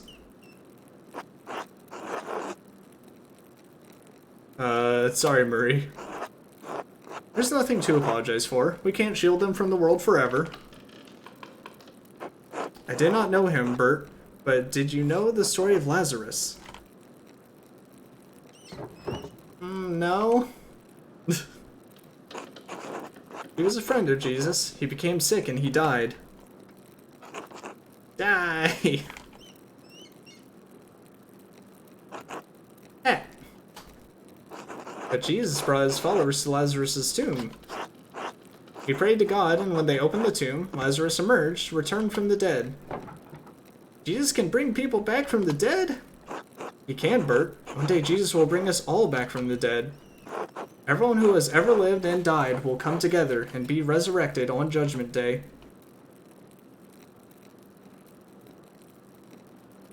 I just got an achievement for having that hat stolen. We'll let it go. Is she just gonna take it like permanently if I let it?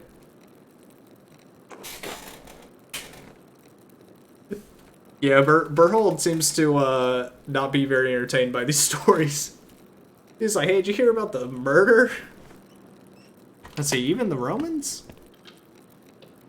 Yes, the Romans too. I did like Sabat's approach, though, to introduce different races to the kids.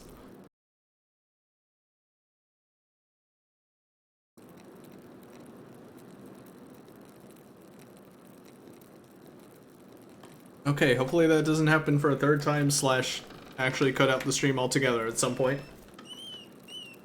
Let's see. Blah blah blah blah. From a long time ago.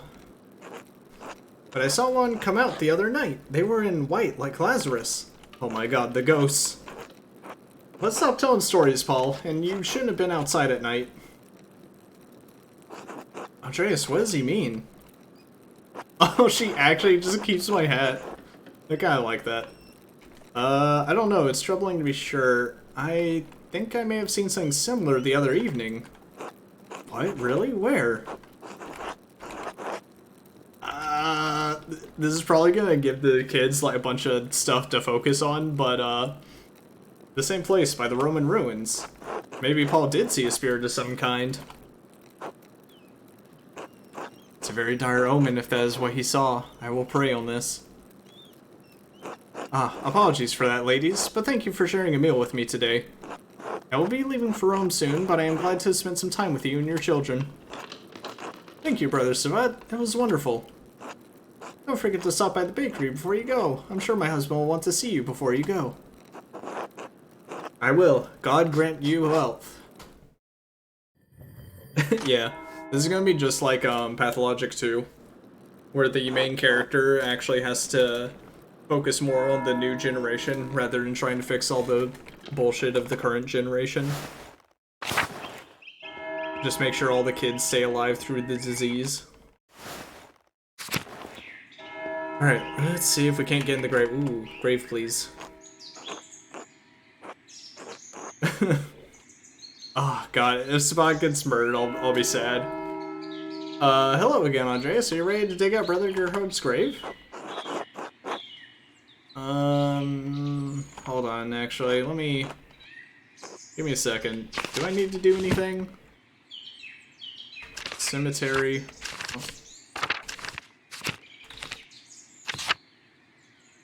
Prince Brown, Widow, Kempton, on Bowers Farm. I can talk to Midwife and Johan, I guess?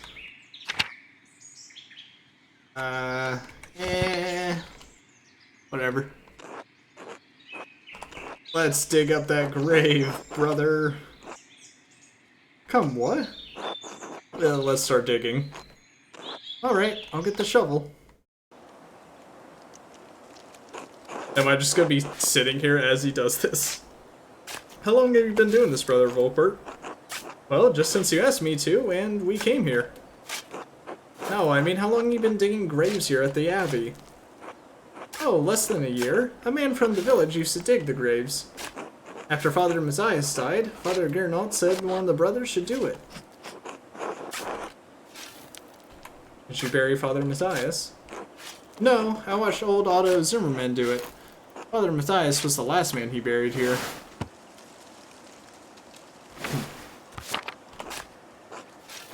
Old Otto was a nice man. I haven't seen him since then, though. Maybe he buries people in Tassing now.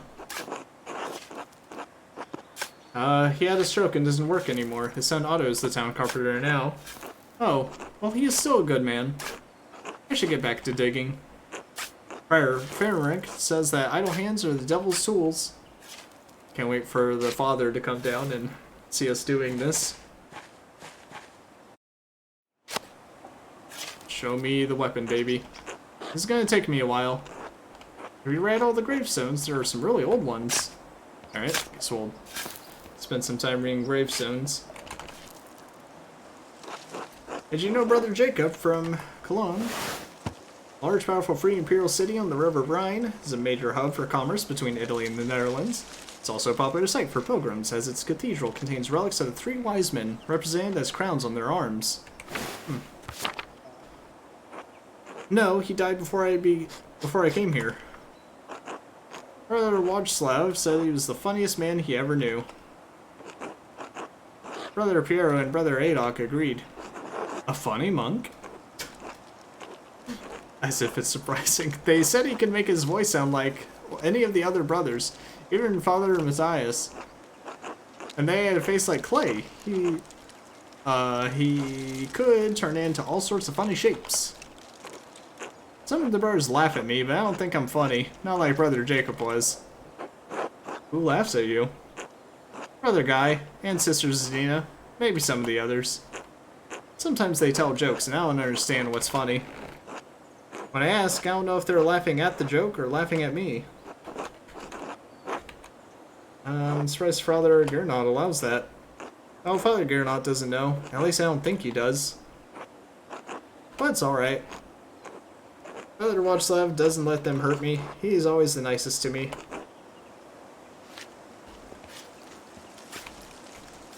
I guess that's nice. Mother Brunhild. Abatisa? Huh? No one's buried there. That's just a marker from a long time ago. I need to move it somewhere. Yes, the 12th century. Abatisa? Carousel used to be run by an abbess? I don't know. I wasn't there.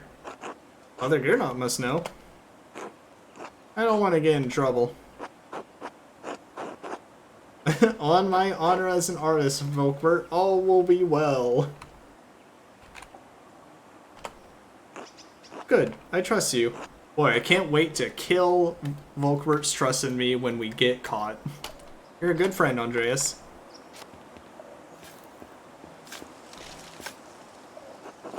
Sister Maria, the librarian. She must have been here from before your time. Oh yes, Mother Cecilia likes Sister Maria very much. All the older sisters say she was a sweet woman who loved the Lord. I'll be digging her up soon. Oh, for the crypt? The brothers and sisters she buried here, the brothers and sisters are buried here until their bodies turn to bones. Then I dig them up and take them to the crypt. We don't have much space here, you know. Oh shit. Yeah, we're gonna sell the bird, but we're gonna cause a lot of law problems around the place. Look, here comes Brother Matthew. Shit, Matthew's not gonna like this. I like that I took out the shit once I chose the option. I could hide, but Volkbert will take the brunt of his wrath. Volkbert is a good person, I don't want to take advantage of him, but... Volkbert is very concerned about losing his place at the Abbey. Even if he doesn't get in trouble, this will cause him some distress. This could be the clue that unlocks the truth about who killed Lorenz. Ah, hell, we're destined for a nearful. Hello, Brother Matthew. Is all well here? Why would it not be? Andreas, why have you coerced Brother Volkbert into digging up the late Brother Gerhard? To solve a mystery, buddy! Yeah, what happens if you go into the grave and they're not quite bones yet? You're just like, ah, shit. Wait, not bones yet. Put them back. God. To solve a mystery. If memory serves, Father Gernot expressly forbade your involvement in any mystery solving on Abbey premises. As the Circuitor, it is my duty to prevent for mischief such as this. Oh shit! I actually passed the check here. Oh my god! I get a choice. Wow. Let's see. Okay, so it is him. I don't want to hold it over him, but maybe I should. Maybe I should just take advantage of that while I have it. Can you imagine? Oh god, imagine even worse than just taking the bones out of a grave. Just the bones crawling with bugs and ants and stuff. Click on the fly. Oh, yeah, look at that. I'm scared if I click that it's gonna choose the option, so let me choose which option I want first. I'm gonna say I like the mischief you and Rudiger get up to. Shit, okay, well. What does he mean? Are you and Brother Rudiger in trouble? No, Volkbert. Andreas is just being cruel.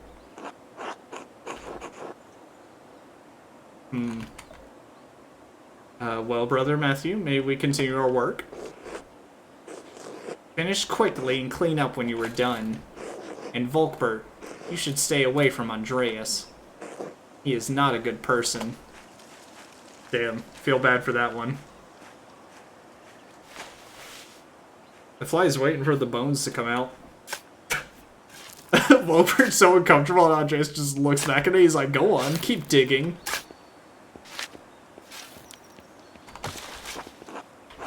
Oh boy, I'm destroying relationships. Or my own relationships at this Abbey.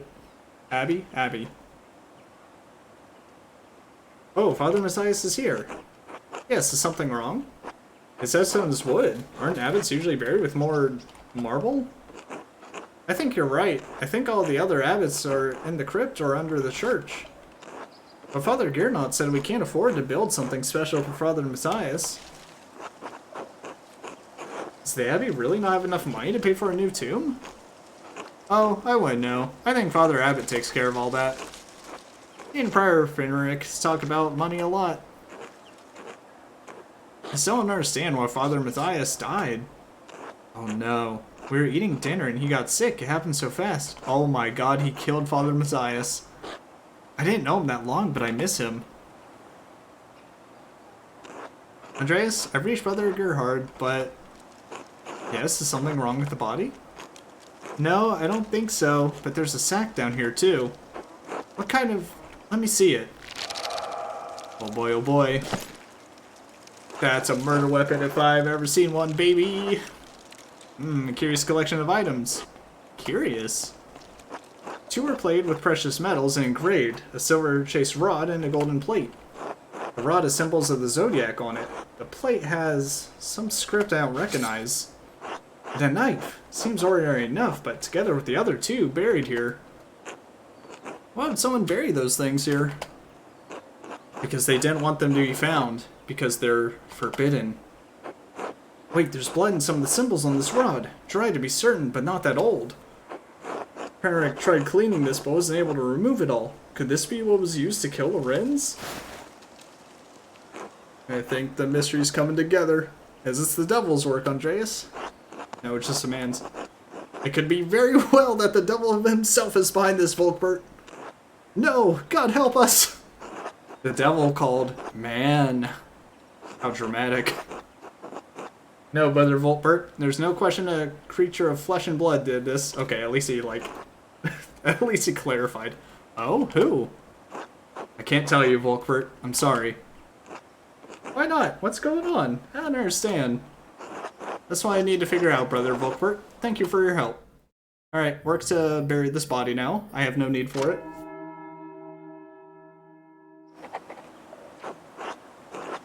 Alright. Yeah. I'm just causing problems out here. Alright, well let's see what we got now. So, occult hands. In Brother Gerhard's grave, I found a number of magical tools. It appears prayer framework hid them here out of fear that they might be discovered. Now, he wrote must have been a message for a fellow magician to dig them up at a later date. So he is super into the occult, eh?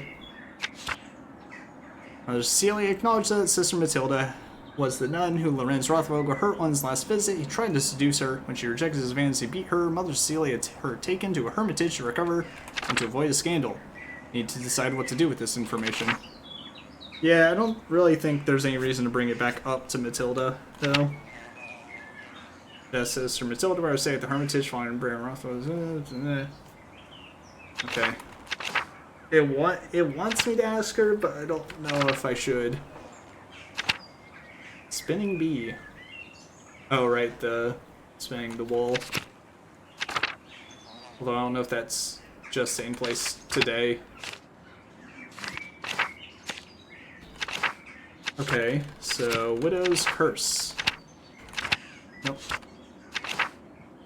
While eating with Gertner's, Elpier told me Telia's husband, the late Rang Kemper, had a run-in with the Baron. Baron injured Rang badly. Elpier believes it may have resulted in his death. Okay, now I can ask the other people why they hate Baron so much. Alright, follow Lucky to find out more. Okay, so I guess I can go back to investigate all these other things as long as I do it at some point. Let's see. As part of Innsbruck, we gather evidence about the murder, interrogating those of us who might have information. Right, going for the Archdeacon. What? Alright, time to find someone to have dinner with. Who should I eat with? Someone's in the, the other people that work at the Abbey. Ooh, I can eat with the charcoal burners. Interesting.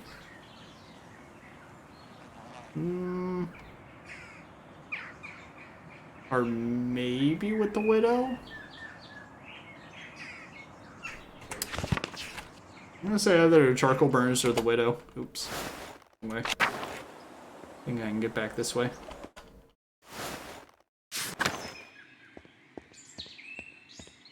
I am curious who's in the crypt area though. Or what is it? The shrine, that's it. Oh, I can eat with the nuns.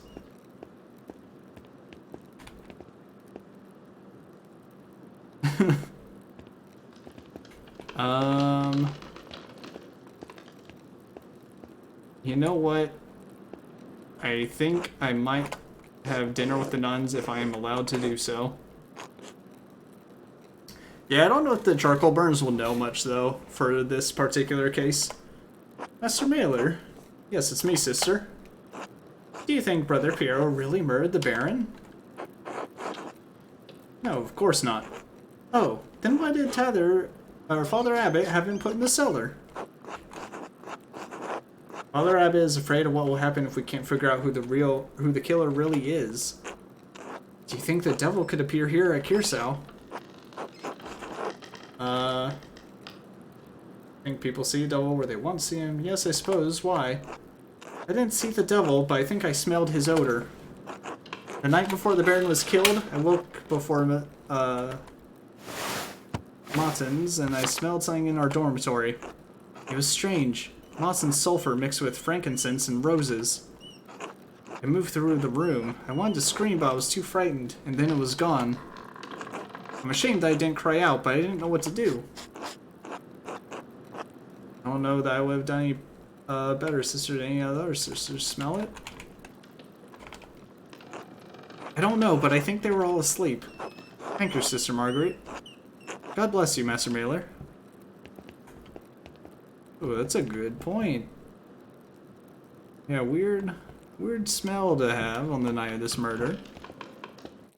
I will say that I think this game does come in chapters, and Act 1 or whatever is the Baron. So I'm sure there's going to be a lot more wild shit going on later on. Oh, wait. You know, Mother Cecilia doesn't like us talking to men unless it's truly necessary. Yeah, I'm not going to talk to Matilda. So can I not eat dinner here? Oh, right, not the shrine. It's the, other workers.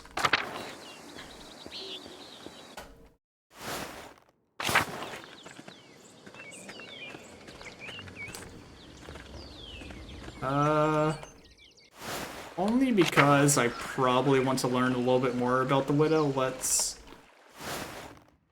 The problem is, it might not be with her, it might be with the other family that lives nearby. So if it's with France and them, then I'll just say fuck it and go with the charcoal burners.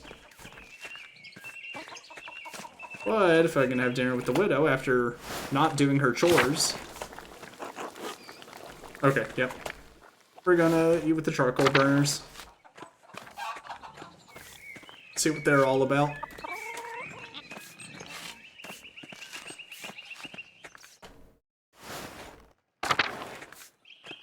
To the woods.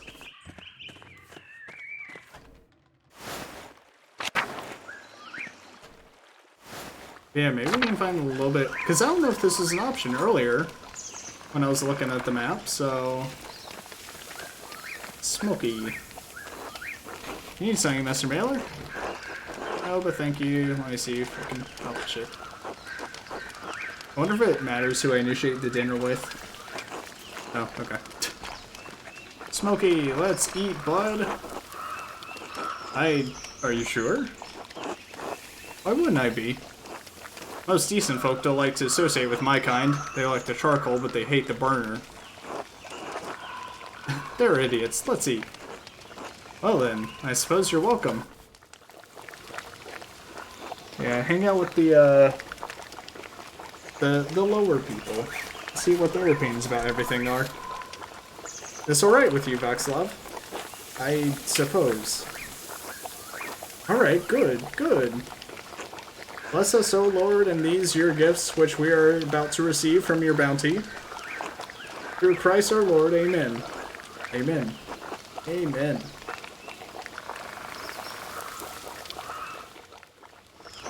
Okay, I was about to be, if it actually passes time and there's no conversation, I will lose it. Thank you for the hospitality. Of course, we're glad to have you. How else will Voxlov get his town gossip? Stop, I don't... Alright, I was only kidding. If gossip is what you crave, dear Voxlov, I am more than happy to provide. I don't. Smokey is... I like to talk to people about their beliefs, that's all. Not gossip. Smokey was making a stupid joke. Don't mind him. Yeah, you were... Well, Voxlov actually is, Romani. So I could see them having some gossip. Mountain cheese, jerky, and the good old almonds. Or I guess cheese first. In truth, I'm the gossip, Master Mailer. I can't, carouse with proper people, but I like to know what's going on. Okay, jerky. If you tell me some of your gossip, I'll tell you some of mine. That sounds reasonable.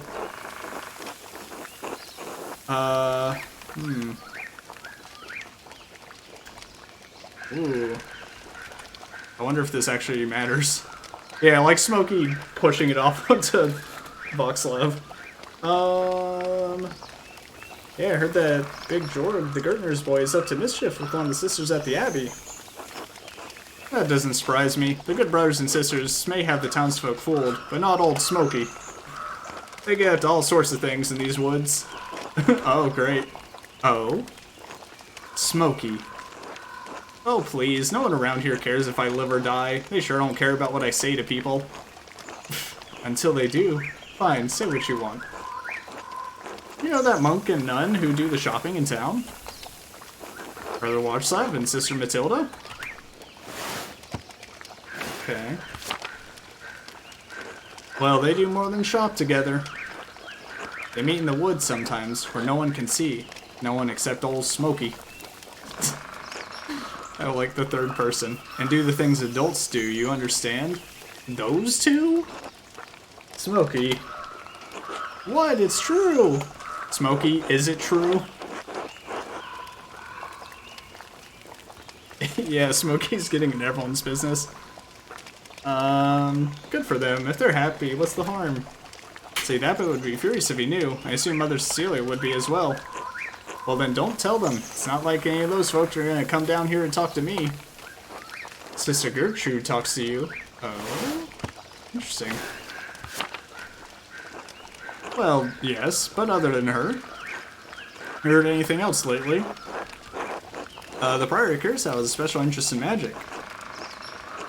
A Hungarian? He has more than an interest. Never mind. Forget I said anything. No, tell him the whole thing, Voxlove. Tell him what you saw. A few weeks back, I saw that man, the Hungarian, in the woods. He was doing some kind of ritual with blood. Whoa. My god. Well, I don't think it was that devilish. He just said some things in Latin, cut his hand. He kept repeating some phrase over and over. Sex lux tenebrae or something. Lux? Do you mean lux? Lux? E tenebris lux. It means light from darkness. Scared you, didn't it, Voxlove? Well, I don't mind if people have strange beliefs. Let people do what they want. I just don't like blood. What's inside the body should stay inside.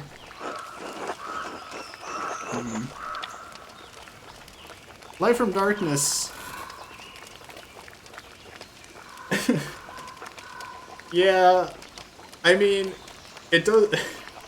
Here's the thing I've learned from a lot of things is like anything that you think sounds satanic or like devilish or whatever, usually just Catholic. It's usually just some ancient Catholic thing. And then people forget about that. Yeah, I don't know if light from darkness is a non-bad thing to be chanting. I mean, maybe it isn't a bad thing to be chanting, but the bloodletting is weird as hell. Light from darkness isn't all that bad of a thing to be chanting. It's a common theme in the Gospel of John. Like, I think one of the like go-to satanic symbols for a lot of things, like that's actually just a Catholic symbol or something, and people just see it as satanic because they're not used to it. Let's see, if you say so. Never seen Father Thomas in the forest cutting his hand before Mass. Heard anything else lately? Anything else comes to mind? Good. Gossip makes trouble and it can get people hurt. Why'd you become such an old woman, Voxlove? You're no fun at all. No one's getting hurt. We're just telling stories. Alright then, what have you heard? Well, the whole town's built on Roman ruins, right? Piece of an old town sit underneath the abbey, too. Hundreds of years ago, the Romans built all sorts of things up here. Then one day, they just vanished.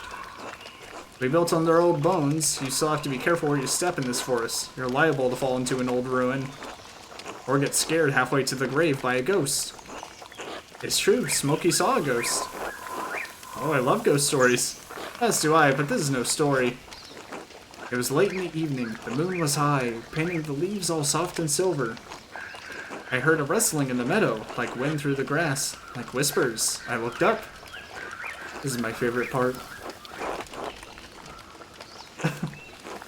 And there he was, standing in the meadow, like he's carved out of moonlight, bent near in half.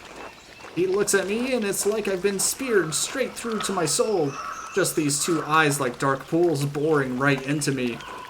And his edges, the borders of him, they shimmer so hard it hurts to look straight at him. I can't help it. I blink.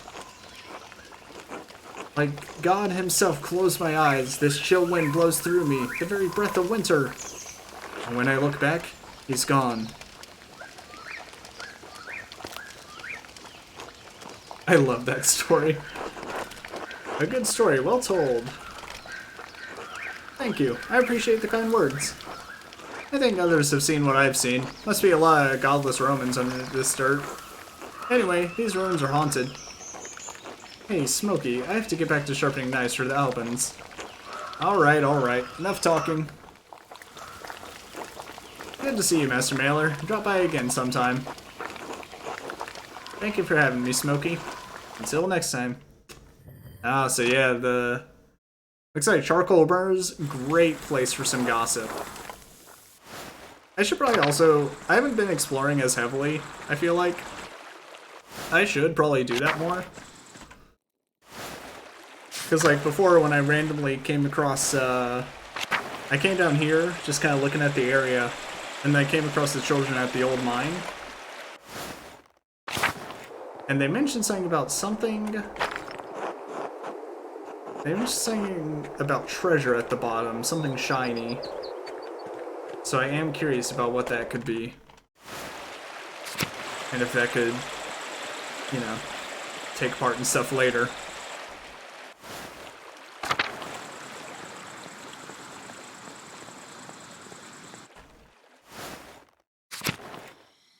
But, well, I don't think I can do anything right now, right?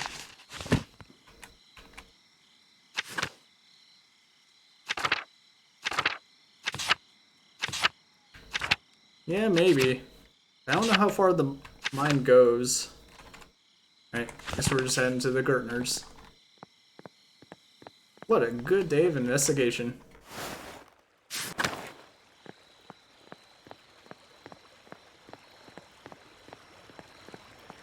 Let's see, so I guess... Oh yeah, how many days remain? I haven't been paying attention to the clock.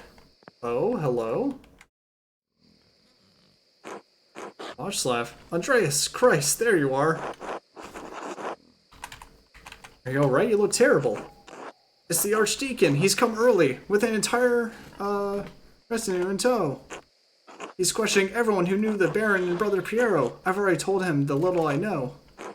He expects to speak with you tomorrow at Nantes. He requested you specifically. They say why? It's no secret you've been poking about the town and the abbey, sticking your nose in the rot. I hope your prying has bore fruit, or Piero's neck will meet the sword. I've done my best with the time I've had.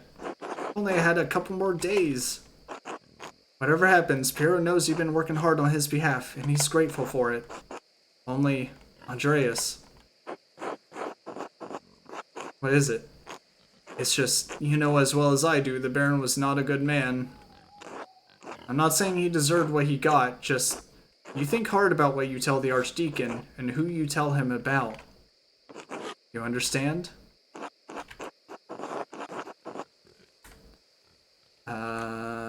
You're worried I'll tell the Archdeacon what I've heard of Sister Matilda. All I'm saying is, if in your searching you heard anything about her, I'd ask you to keep it to yourself. I'll do what I can to protect Sister Matilda from censure. It's all I would ask of you. I should return to Kirsau. The abbot will be having a fit right about now. Be well, Andreas. I will pray for Piero's deliverance tonight. You should as well. Alright, yeah, just can't mention anything about Matilda. Got it. Well, great. Actually... Okay, I guess I can't actually go, to the Abbey to see the Archdeacon for anything. See anything? Nope. Alright, nighttime.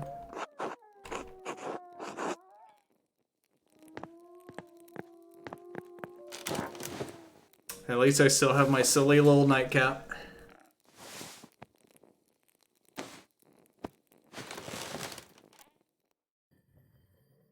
Will I sleep through the entire night? Sweet. Oh, we're going to Dreamland, baby! It's time to see those inner dream characters again. Hell yeah.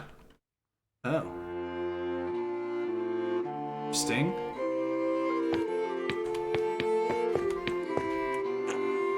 Andreas, when are you coming home? Dad, I'll be home soon. I see you finish this commission for the Abbey. Good, good. But finish that masterpiece, too.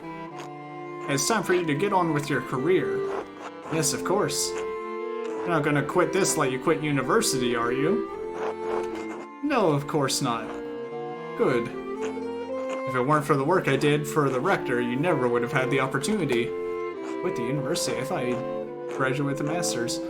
Most people never get a second chance after they throw away something like that. I know, Dad. I'll see you when you get back. Sure, alright. What if I go to the other side? Okay. The middle. Oh, it's you. Is that oh yeah, future wife. I only have the picture of you, the one my brother Daniel made. I really don't have any idea what you're like. So, what are you like? Please don't imagine me telling you in your own mind. Why? You'll imagine I'm wonderful or imagine I'm horrible. Either way, it's not fair to me, is it? The real you? To none of us. Fair. I'll see you soon, Andreas. For real, I mean. I suppose that's true. Until then. Oh, yes. Here we go. Welcome back, Andreas. It has been too long since you have graced this court with your presence. Apologies, Your Majesty. My mind has been preoccupied by a tragedy at Curacao Abbey. What manner of tragedy? The murder of a nobleman, a close friend of the Prince, Bishop of Freising. My friend, Brother Piero, is the abbot's only suspect. I know that he could not have done it. How do you know? Examine your assumptions, my son. In addition to having no motive and violence not being part of his character, he's not physically capable of the act. He is of limited strength and has a palsy in his hand that makes holding a paintbrush difficult. It's inconceivable that he would have the strength and resolve to kill the Baron with a blow to the head. A whole lot of inconceivable shit happens on this hell of an earth, Andreas. I just don't believe he could have done it. There has to be a better explanation.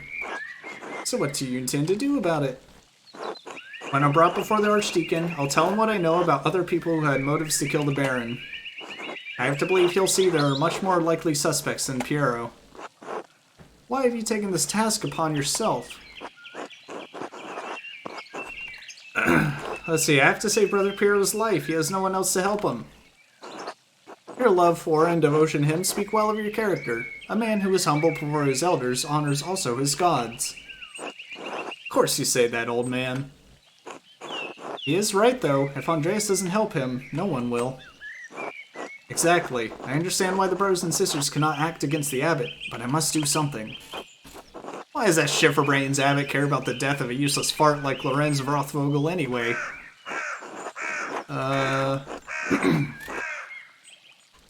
Powerful people get upset when other powerful people are murdered. This could threaten the existence of the Abbey. Oh no, the Abbey! Who gives a damn about those hypocritical assholes? In any case, Andreas' ability to prevent Piero's death depends on the judgment of the Archdeacon. Wise or foolish, corrupt or just, the Archdeacon will be the first and possibly final arbiter of Piero's guilt. Andreas must win the Archdeacon to his side using the tools favored by men such as him. Reason, wisdom, authority, honesty?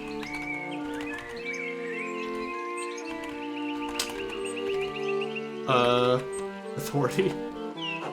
Despite your talent, you're merely an artist. He has been invested with power by the Prince Bishop of Freising. You have no authority with him. Reason?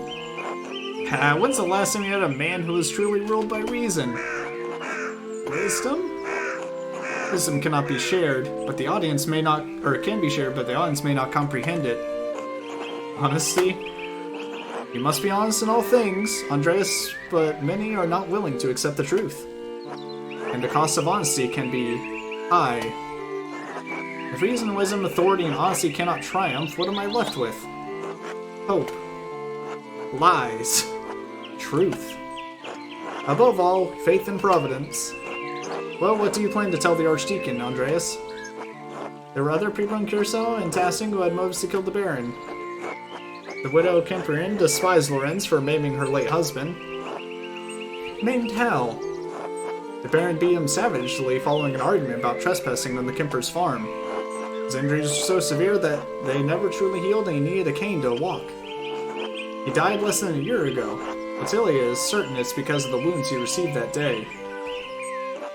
Why did the two quarrel? My understanding is that it was simply an argument about trespass that got out of hand. And now I suppose that she will lose their home. My apologies. His home. For what reason? Should an aged widow not live out her remaining days in peace? She should, but she won't. She can't squeeze out any little Kempers for old ranting, so away the house goes. Yes, because women must fight to own property. We exist on the sufferance of men.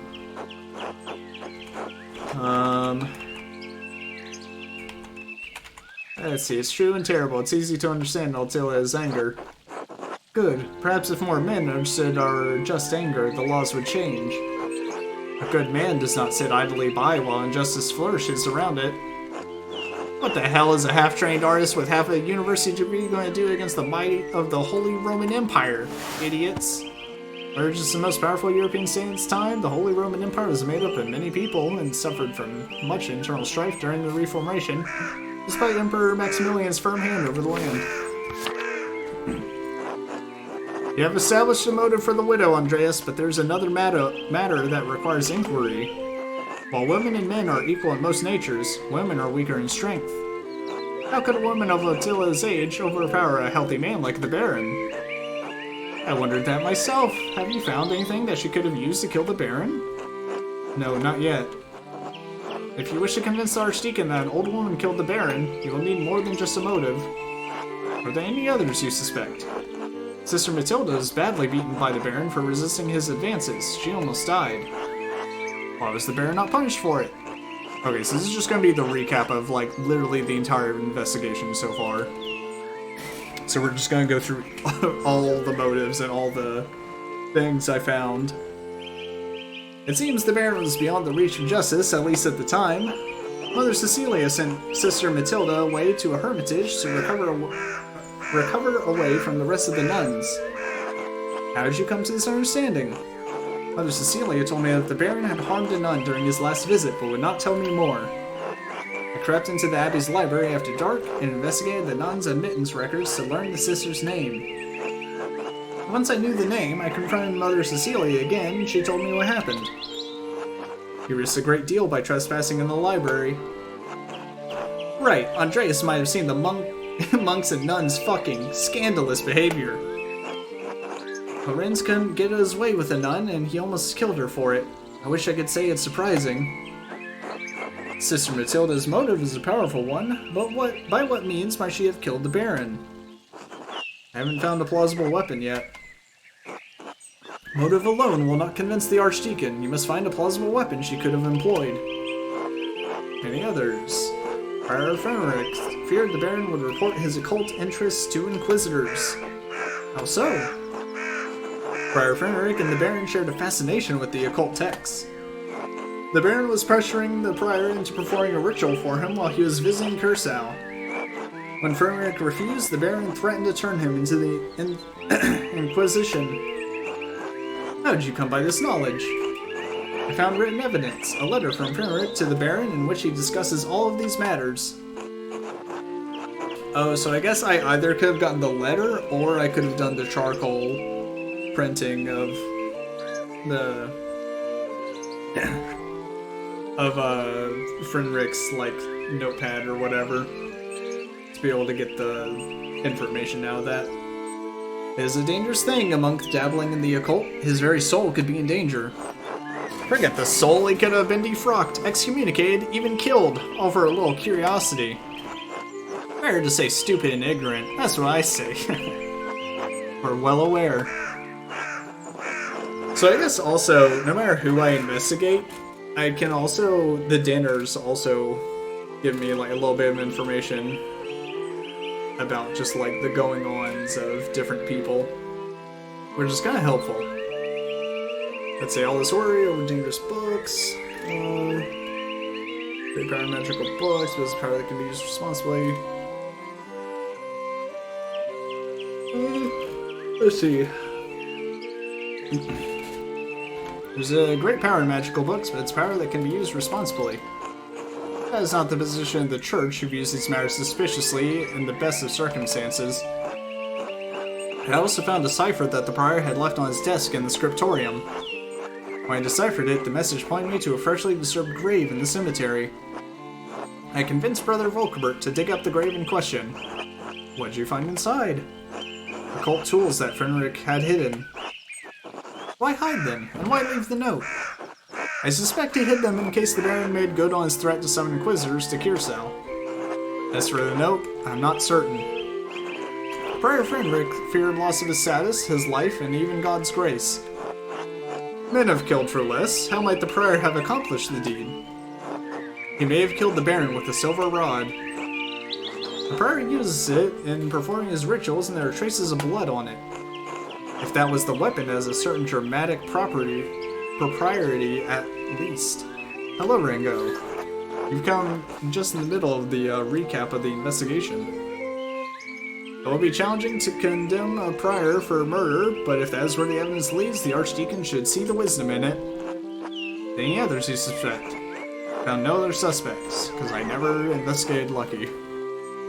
You have brought a worthy mystery before this court, Andreas. I pray to God we have granted you the insight you need to face the coming challenge. Thank you, Your Majesty. I am prepared to meet the day. Before you go, Andreas, there is one more thing to consider. You will be summoned to the Archdeacon to tell him what you know. But you need not tell him everything. I think I understand. There's a place for a noble lie. This is not one of them. Why? The Baron is dead. All the people with a motive to kill him suffered, either directly or indirectly, from his wickedness. Simply mentioning a name to the Archdeacon may endanger them, whether they had anything to do with the murder or not. Right, no point throwing everyone waist deep into the shithole. Or, into shit. I protest any attempt at deception, but you must ultimately follow your own conscience, Andreas. Little time remains before you must stand before the Archdeacon. Use it wisely. I will do my best. Yeah, I keep calling Saint Grobian Saint Goblin. Because he's a wild little beast. Until we meet again, Andreas, God be with you. Oh, you got the Rain World DLC? Ooh. I hope it doesn't disappoint you too much. If it feels too samey. Saint Green Goblin. Oh, okay. That makes more sense. Ursula. Eva. Clara. Alright, I guess I can still do the spinning thing. Georg, Peter, Il Peter. Alright. I guess off to the Archdeacon to be like, here's what I found. Andreas was just wondering when you'd show up. The guy said you'd come to watch him spin. Between you and me, Hetty's not about to let you go once she's got you in her claws. So I hope you got a few hours to hunker down and get comfortable. Yeah, probably not today. Let's get to the Abbey. And make sure I've covered all my bases. The only bad thing is I'm gonna have to say that a prior did it.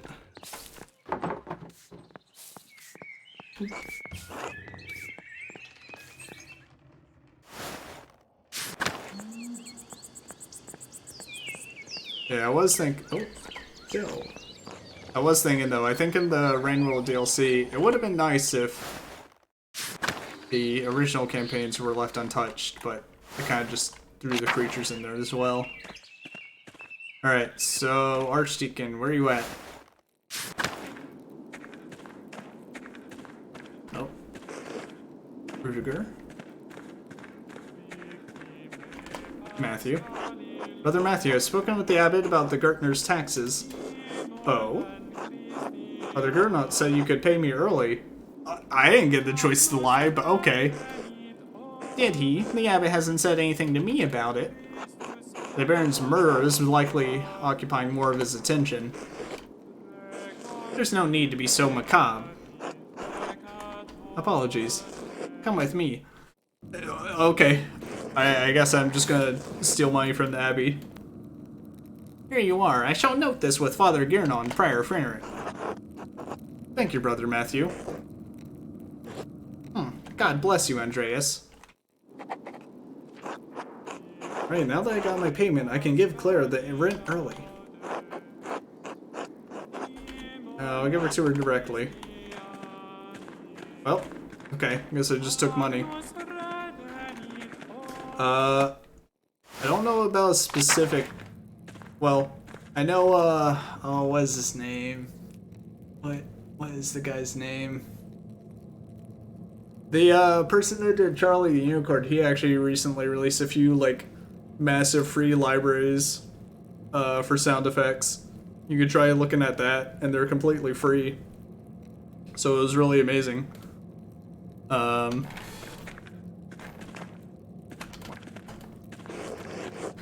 I haven't actually, like, gone through them all yet. Yeah, also making your own noises is always fun if you have the stuff for it. Alright, where's the Archdeacon? Because he's here, no? Or am I just supposed to keep doing my own investigation until... Alright, I guess no Archdeacon yet. I suppose I'll just go spin wool.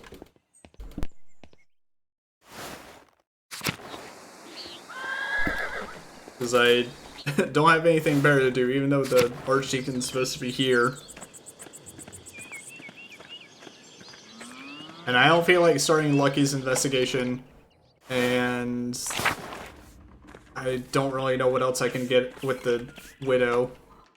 I mean, I can go up to her and talk to her, but doubt anything's gonna come of it.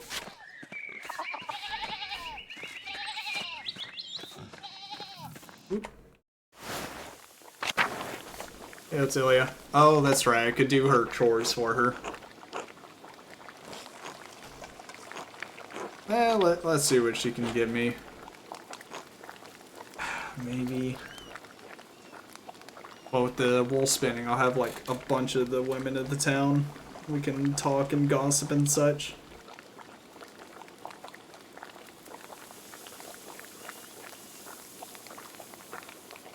Yeah, Artificer's campaign was real quick, and it was pretty direct when I found out basically had to just go to Metropolis. Let's see. You know what? Sorry, Otilia. I could die at any moment. Yeah, Otilia is raising all her death flags just so she can be like, I'm not long for this world. Alright, let's spin wool. That sounds fun.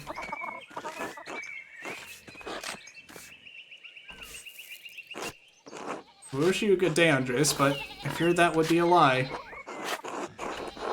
Has something happened? Martin's gone missing. Kat is beside herself. I'm sorry to hear it. Do you know where he's gone? I'm sorry, I don't. Kat might know. He speaks more to her than he does to me. Even though I am his wife.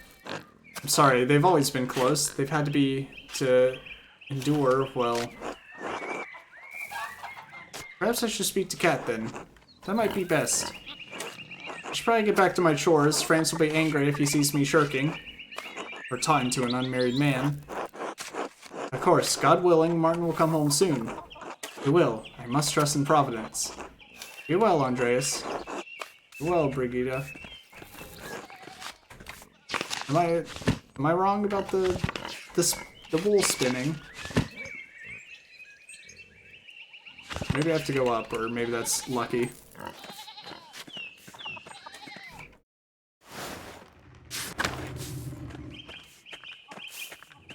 Yeah, the renaming of areas is all. I feel like with Spearmaster, they also could. Well, no, there's no point to rename the areas to Spearmaster, I guess. They could have renamed a few. Could have been interesting. Since it was so early and less run down. Okay, yeah, it's lucky. Let's spend time with Ottilia. She's got the, she's got all the, or that's the other investigation I've gone into, so. Hey, Hans? Yeah, but the knee and the ghost stuff is still more or less the same. Oh wait, this is the spinning area, right? No? Damn it. Andreas, let's see, watch him spin. Alright, yeah, fuck it. Let's do it. Let's spin. See, she's got fondness for you, heaven knows why. Now I can't let you inside among the unmarried girls, being unmarried yourself. Very welcome to watch through one of the windows. You don't need to worry about me. Good. So I'm just here to sit through in the window? Is that all I'm doing? What's the point? Nothing matters more for a young woman than her reputation. Even Veronica won't be getting a poor one on my watch. Alright, cool. I guess I'll just hang out here in the window. That idiot never did see trouble. He didn't want to jump in feet first. You don't think he's gone to Innsbruck? Let's just keep listening, because I'm sure this is about Martin. Lord, no. Innsbruck's gotta be small time to the little shit now. You think he has something more exciting in mind?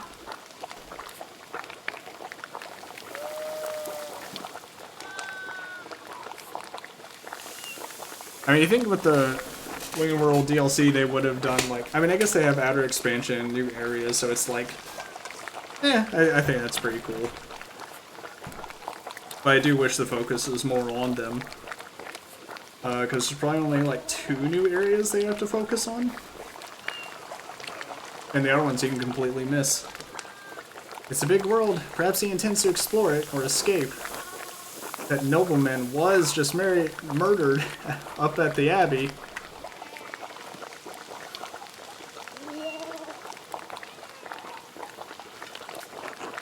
I'm glad they did give Ursula some wool to just mess around with. Martin picked an awfully convenient time to run off. Oh lord. Andreas was friends with the nobleman. Do you think Martin could have, you know... What motivation could Martin have possibly had? It's not our place to say. Martin has a nasty little habit. He's gotten better. Once a thief, always a thief, I say. I don't think I'll mention it. This is a matter best left to the proper authorities. Certainly not a spinning bee.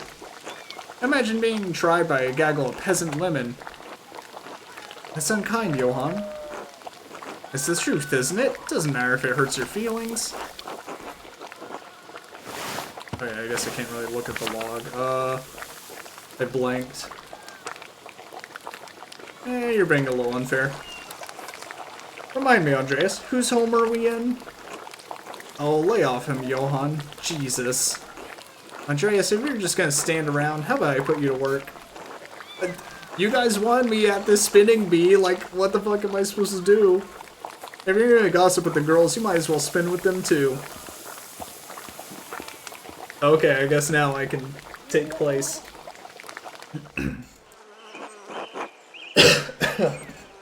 How does this work? Draft wool from the distaff and twist it tight, then spin tight yarn onto the spindle. Once there's enough yarn on the spindle, collect it at the bottom and begin again. Draft, twist, spin, collect, repeat. You'll figure it out. Alright, so draft, spin, oh, draft, spin, no, draft, spin, spin, spin, spin, draft, draft, draft, spin, spin, spin, collect. I got it. Okay. All the little, like, tiny mini games in this are very quick. You know, I saw Big George talking to that nun again. The young one. Who can blame him? God damn it, Johann! He knows she's trouble. I told him to stay away. She's very pretty, isn't she? In a mean way. Pretty, perhaps, but a nun all the same. He knows better. When does that ever stop Big George from doing anything? We have plenty of pretty girls here in town. My Veronica's not half bad. Mom!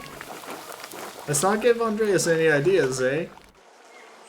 Draft, draft, draft, spin, spin, spin, draft, draft, draft, spin, spin, spin, collect. Oh, I see, it was like highlighting what I was supposed to do. Nice, got an achievement for spinning wool as fast as the ladies. Brigitte has been spending a lot of time at her mother's house lately. Agnes is glad to have her home, and Lucky's always treated her like a daughter, but I can tell they're concerned. Are Brigitte and Martin having trouble, Veronica? That's one word for it. Brigitte does what she can, but nothing pleases Martin. He won't lift a finger for her or Wolf. Oh, the baby. Oh yeah, that's right, because he's actually a dad. He's such an asshole. Well, that's not his business, is it? Women's work and all that. You know what? What are you doing, Johann? Fuck you. You ever seen him doing much men's work, Dad? Can't say I've ever seen him do much work at all. Perhaps Lucky can talk some sense into Martin. He's always been a devoted husband and father. Surely. Lucky Steiner is the model of what a man should be. Draft, draft, draft, spin, spin, spin, collect. And who is this now? Otto, what are you doing here? Is everyone behaving themselves in here? I'm waiting for someone to appear in this window. Oh, it's you. Afternoon, Otto. Came to see anyone special? Hello, Otto. It's good to see you.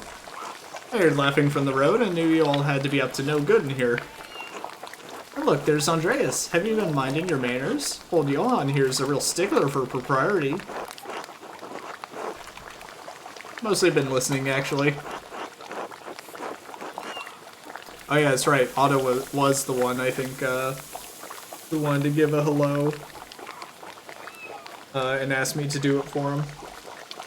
I think these women know just about everything that happens in Tassing. My Hetty's got little birdies up in her, or in every ear. Cave? Cave. Are you calling me a gossip? Are you pretending not to be one? Ugh. I'll laugh along. Maybe you'll learn a little bit about honest work. You can get a family for yourself. Well, no, you work hard in the fields, Johann. No need to boast. He works hard in other places, too. Damn, Hetty. Mom! You've been in town a few months, Andreas. Got any burning questions you've been meaning to ask? How about... God, I feel like I always ask about the Abbey, but it's kind of the focus, isn't it?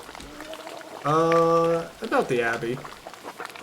Better mention the Abbot has suddenly started raising taxes? Raising them and changing their terms, yes.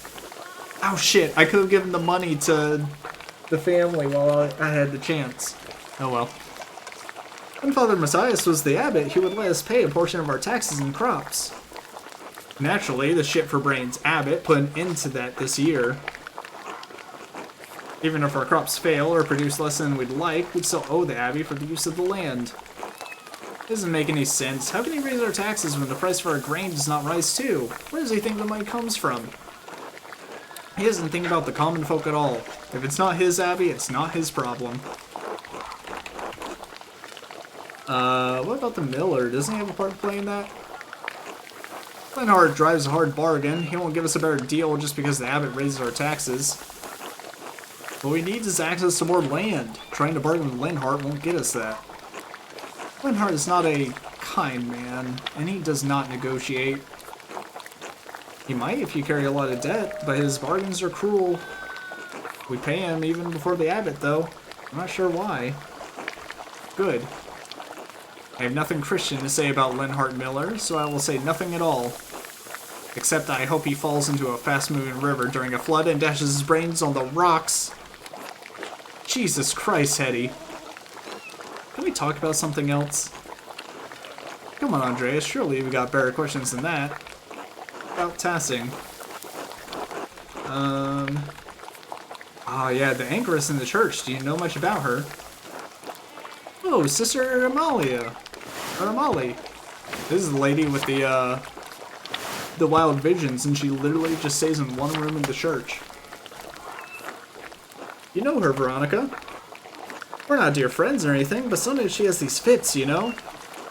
And if Father Thomas isn't there and I have time, I'll wait with her until he arrives. Since when? I didn't know anything about this. Ah, and here I thought you were just adored the church building. You're so funny, Veronica. Don't make it sound weird. She's nice, and someone should be there when she's in pain. That's all. Father Thomas told me she receives visions from God. She has been blessed by the Lord. I prefer my blessings to come in the form of golden. She's been tasking for near on a decade, hasn't she? Since I was a girl, certainly. We've grown up with her in a way. Oh yeah, I guess back then, like, these women are probably all in their, like, 20s, 30s, maybe. The woman in the maze. It's like something from a tale of knights and monsters. He's trapped in a box. I don't think there's anything romantic about that. Are you a little know-it-all? I didn't realize you were an expert. I don't know about you girls, but I'm sick of this wool. I'm sure we've all got other chores to get to. I'm glad to have that over with. Now I don't have to think about wool for a whole year. Oh, I was having such a nice time. I certainly learned a lot. Care for an escort home, Ava? I'd like that, yes. I expect everyone will be on their best behavior going home. They always are. Johann, please. Andreas, will I see you home for supper? Not tonight, I'm afraid. That was very illuminating. Thank you all for letting me join you. Thanks for coming by, Andreas. Come back anytime. Unless you come on Abbey business. Don't threaten him with a good time, Johann. Okay, so I suppose I'll find someone to eat with, and then we'll see the Archdeacon.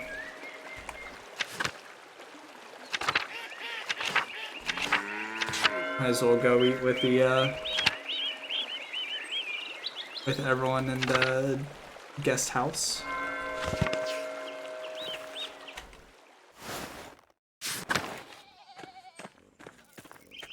Also, I guess that didn't have nearly as much information as I was hoping it would. But it gave like a teeny bit of an insight to the going-ons in town.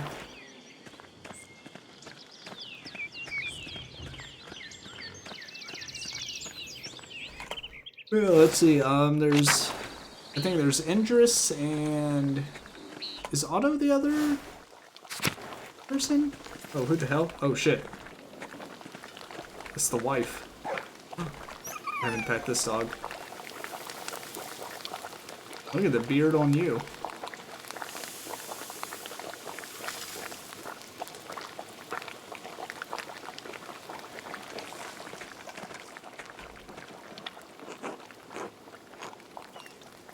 Nice, I knew it. There's an achievement for petting 5 animals. Ah, Master Mailer. Would you care to share dinner at my table? And I knew there would be something associated with petting the animals. Or I had a feeling. I would like to talk to you about my late husband. My late Rothvogel, I would be honored to break bread with you. Thank you. Please sit. This will be a wild conversation. Bless us, O Lord, and these your gifts, which we are about to receive from your bounty. Through Christ our Lord. Amen. Amen. I find myself rather out of place here without the comfort of the Baron. Thank you for agreeing to share a meal with me, Master Mailer. Of course, the honor is mine. I must admit, I'm surprised you wish to speak with me. Yeah, right? I'm gonna overfill with all this food. Lorenz did not make friends easily. He was a strong-headed man. With staunch beliefs, he didn't shrink to share. Gosh, what do we consume? The mental cheese and wheat bread? The quail. Guess I'll go for the cheese. That usually seems to be the opener. Oh, yeah. Let's see. When I was told he found some manner of friendship with an artist, well, I was curious. It comforts me to know he found fellowship here at this most unusual abbey. Not that there is much comfort to be found in these cold and dreary alpine towns. Lorenz and I had meant to take a tour of them before returning home to Worms, but... well, return we shall. Sorry for your loss, my lady. The sorrow is just the first of many, I'm afraid. Are you married yourself, Master Mailer?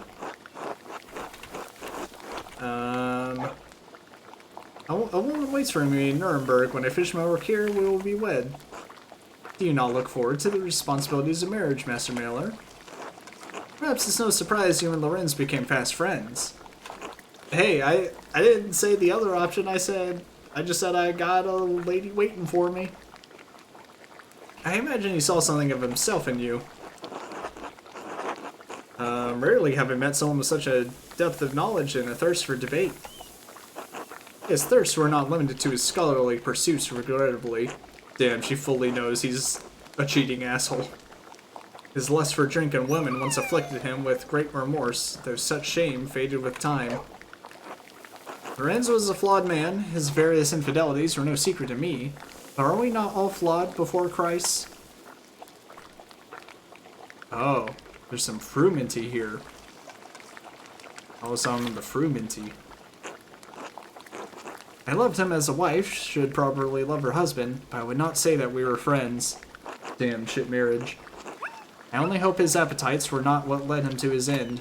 I've been searching for the answer to that quandary myself. Were you and Lorenz so close that you would trouble yourself so? Merely wish to see justice served, my lady. My mentor, Brother Piero, was found with the Baron's body, but I do not believe that he killed your husband. If not him, then who? There are many possibilities, both here at the Abbey and in town. Your husband managed to cultivate many enemies in a short time here. That does sound like Lorenz. He was a man of many opinions and gave them freely to all who would listen, and some who would not. The previous abbot, Father Matthias, seemed to appreciate that about him. This new abbot is, perhaps, more conservative. Father Matthias was an open man, from all I've heard, a true scholar. Father Gernot doesn't share Matthias's passion for the written word, yet endures the expense of it. To be put in such a position would make any man unhappy. I understand. I wonder what he will make of Lorenz's gift to the Abbey. Ooh, oh god. The gift that may have been stolen, possibly. He had found a book about the history of Tassing. He believes it contains some scandalous details. He said it corroborated fears Father Messias had expressed, but he didn't share the particulars with me. Was the appearance of the book peculiar or noteworthy in any way? It was neither large nor small, bound in blue leather. Unfortunately, I never examined it closely. My apologies. I'm sorry I can't be of more help. I have some education, but I lack my husband's thirst for knowledge. If you find the book, hopefully its significance will be apparent. If God wills it. Do you plan on staying tasking long? Only so long as it takes the Archdeacon to investigate my husband's murder. Though the circumstances of my time here are dire, I'm in no hurry to return. Why is that, if I may ask? I shouldn't... I see a glimmer now of what Lorenz saw in you. You are a disarming man, Master Mailer, and much too easy to talk to. To be frank, I do not know what will become of me when I return to Worms. My title and residence may be in jeopardy. Lorenz and I have a son, but he is young yet. I don't know many of the legalities, only that my position is at some risk. Would you like me to elucidate them for you? I studied Imperial Law at Erfurt. Ah, thank you, but no. I fear it will only heighten my unease. I am sorry to cut our conversation short, but I fear I must rest. Did I even get to eat the quail? I don't remember. Of course, you've had a long day. With many yet to come, I fear. Be well, Master Mailer. And whatever anyone says to my husband, I'm certain he appreciated your friendship. Okay, nuns. You go to the chapter house and meet with the Archdeacon. Okay, so now we give the Archdeacon the case. And I guess he'll decide. Might have just been able to walk to the right. Ulrich. Guy. Adok. Marguerite. Gertrude. Hetty. Veronica. Why are you two here? why are you two out here at all? Isn't it? No, it's the Abbott house.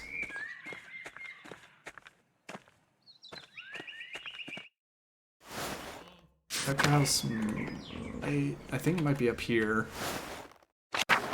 Go all the way up here. Oakbert. Alright, nope, I don't remember. Where the hell am I going? Ah. It was, in fact, right at the beginning. Shit. Matthew. Where'd it go? Okay. Back over here. Chapter house. Alright.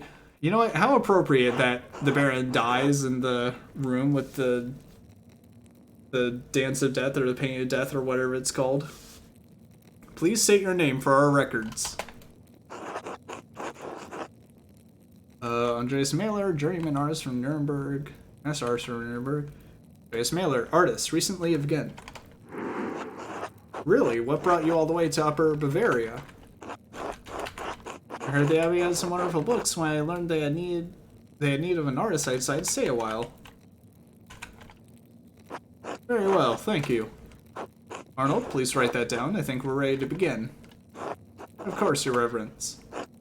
Now then, Master Mailer, what was your relation to Lorenz the Baron Rothvogel? I only knew him for a day, but we were on friendly terms. Do you feel you had a sense of him as a person? Yes, Your Reverence. How would you characterize him? A nobleman for all the good and ill that goes along with that title, confident, overbearing, used to getting what he wants. A fine man, a lover of art and knowledge. I feel like nobleman's pretty, like, on the fence / nothing answer. You have a problem with the nobility, Master Mailer? Of course not, Your Reverence, but even noblemen may be tempted to abuse their power. I understand your meaning, yes. Do you know of anyone who had a reason to harm the Baron? I can think of a few people, Your Reverence. Good, that might help us solve this problem that faces us. The Baron Rothvogel was murdered here in this very room. Someone did it. Father Gernot believes it was one of his monks, Brother Piero. I met with Brother Piero and questioned him at length. While it seems unlikely that a man of his age and temperament could murder the Baron, He was discovered in flagrante delicto. Technically, he discovered the corpus delicti, but was not caught. The body of the crime, sometimes literal, often figurative. The principle that must be proven to establish a crime has occurred. Master Mailer, I am not interested in your clarifications, technical or otherwise, on matters of Latin or law. If you wish to advocate on behalf of Brother Piero, I suggest shutting your mouth until I ask you a question. Piero had reasons to resent the Baron, the loss of his work, the insistence on discussing the writings of the troublemaker from Wittenberg. And as for his age and infirmity, I myself have read of many cases in which a man of modest strength succumbs to the temptations of the devil. Once seized by devilish fever, the poor sinner gains an infernal power that allows him to inflict grievous wounds, sometimes fatal. What I'm saying is that in spite of the curious circumstances, Brother Piero is the most plausible perpetrator of this most vile act. I understand that you're on friendly terms with Brother Piero. You also interacted with the Baron both in the town and the Abbey. Do you witness anything that suggests someone else could have murdered Baron Rothvogel? Lucky Steinauer, one of the nuns, widow, Abbey's prior, Frederick was behaving suspiciously on the Baron's day of the Baron's arrival. He may have had a motive. That is an extraordinary claim, Andreas. The abbot speaks highly of the prior, and he oversees both you and Brother Pierre's work, does he not? Yes, your reverence. An extraordinary claim requires extraordinary evidence for me to take it seriously. Why should I take the word of an artist over a respected officer of this abbey? I can provide evidence of Prior Frederick's motive. Please do so. Baron Rothvogel and Prior Frederick were exchanging letters about performing a magical ritual during the Baron's visit. You have proof of this? I have a letter the Prior wrote to the Baron. In it, the Prior mentions... Wait, tell Jacob Essler immaterial gossip, what? In it, the Prior mentions that he will not perform a ritual for the Baron, even if the Baron does follow through on a threat to implicate him to inquisitors in Innsbruck. An implication of necromancy is a serious matter. The Prior's position would have been in peril, possibly even his life. And how do you believe Prior Frederick would have killed the Baron? I pray you will not say it was a magical ritual. I found a silver rod that belongs to Prior Frederick. It has dried blood on it. A silver rod. Likely a magical tool of some sort, but it is of a size and weight appropriate for the head wound that the Baron received. How did you come to possess this item? One of Prior Frederick's concerned brethren delivered it to my keeping. I would prefer to keep his name out of the records. Sure. Highline usual, Master Mailer, but I will heed your request. Is there anything else to say about the Prior? No, your reverence. Very well. Who else may have wanted to see the Baron dead? I could just literally leave it at that, I guess. I mean, I guess I'll just say the other stuff. We'll see where that goes, but not Matilda's.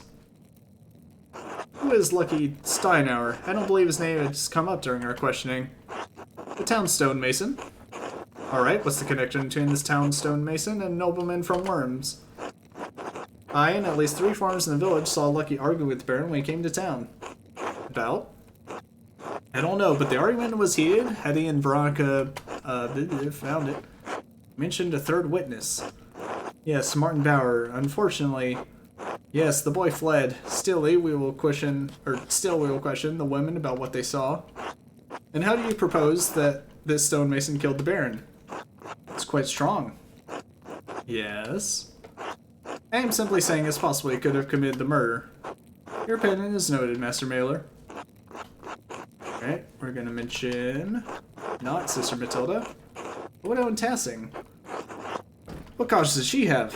The Baron was responsible for the death of her husband. Responsible how? Years ago, when the Baron visited Tessing, he quarreled with Randy Kemper.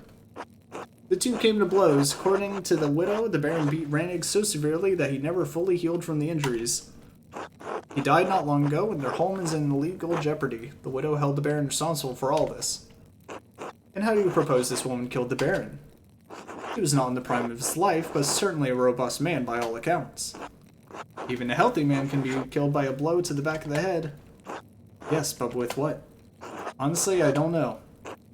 No murder weapon was found in the chapter house, nor has anyone discovered a weapon the widow could have used. That complicates the matter. Do you know anything else about the widow? Talia Kimberman is a good woman, but she has been made hard by what happened to her husband. In many ways, it seems she has given up on life.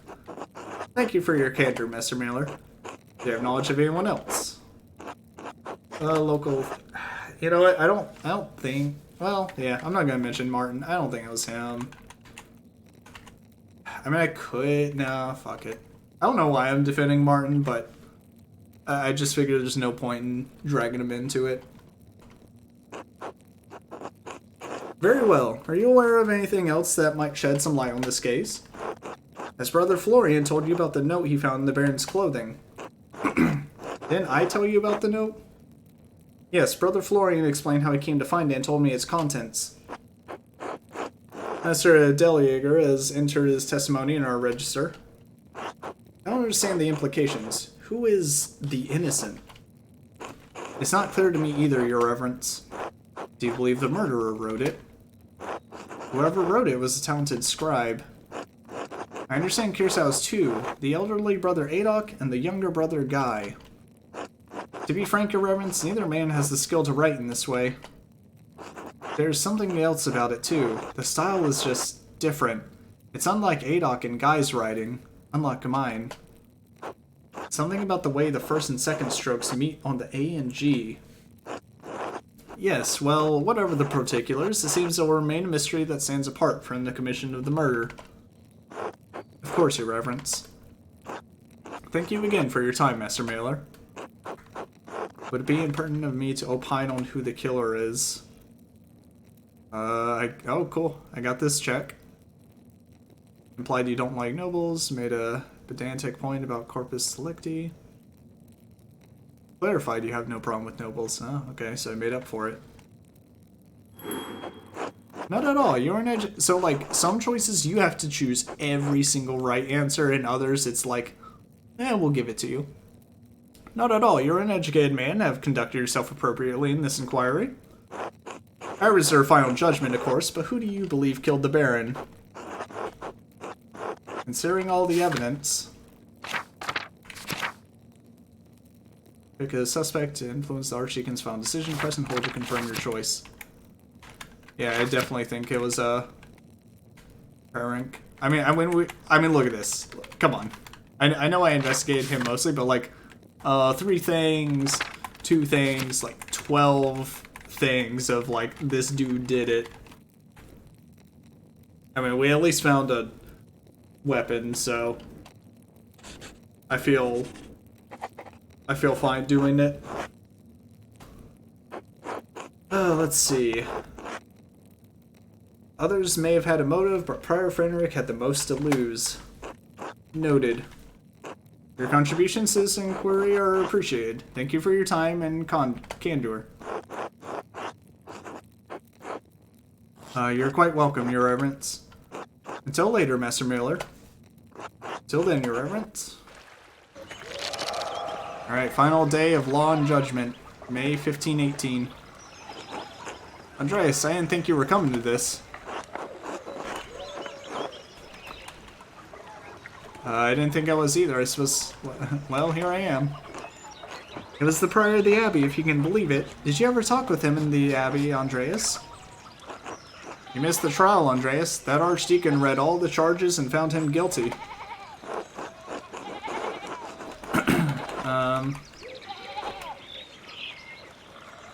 Let's see, I worked with him almost every day, Claire. I didn't know he had murder in him. Only a matter of time before he got caught. Fuck it, sure. I mean, he was even doing rituals out in the woods. About time, then. Oh, here comes the procession.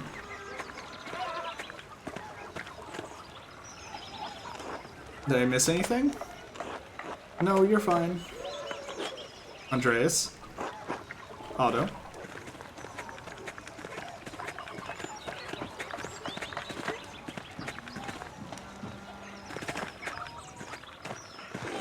Damn. Agnes Day. Oh, okay. I didn't do this. God knows it, even if you do not. This can't be happening. This can't be happening. Oh, we're gonna watch this execution. Damn. Oh. You hate to see it. I'm gonna feel real bad if I find out later he didn't do it. Silence!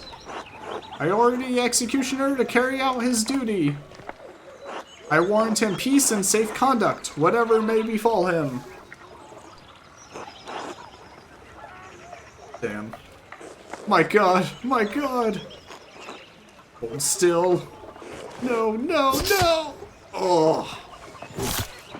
Should have held still. Oh, fuck. Brutal. I have executed his judgment and law have required. For that I thank God, my master, who has taught me such art. Damn. Did it have to be such a public execution? Oh, Father Gernald's gonna have words. I know this was your doing, Andreas. Let's see, if you want to blame someone, blame yourself. You turned a blind eye to his activities for years. How dare you? Do you understand the pressure I'm under to keep this abbey together? Does that mean you should ignore the fact that your prior studies black magic, or that he killed a man? You are no longer welcome at Curacao, Andreas Mailer. I will send your final payment to the Gertners. May you have a long and successful career in Nuremberg, and may you never travel this way again. Damn. Yeah, kind of burned my relationship with the Abbey. Andreas, has the time come for you to leave us? Well, look at this man. Look at this man. He couldn't have done it. I'm afraid so, Brother Piero. His farewell will have to be brief. Father Gernald made it clear I was no longer welcome at Curacao. I pray that time will soften Father Abbott's heart. I hope he eventually realizes you were only trying to help me. This is a sad parting, but inevitable. I had hoped you would stay a bit longer. But the world needs you more than Curacao does. You've grown beyond this old abbey and become a master in your own right. I will miss you, my son. All the Saints, I don't know, I think he also is an artist, and he works in the scriptorium. I'm thinking that with how this game is, maybe I'll travel to like a different town every time, or every chapter, and like, you know, I would leave regardless.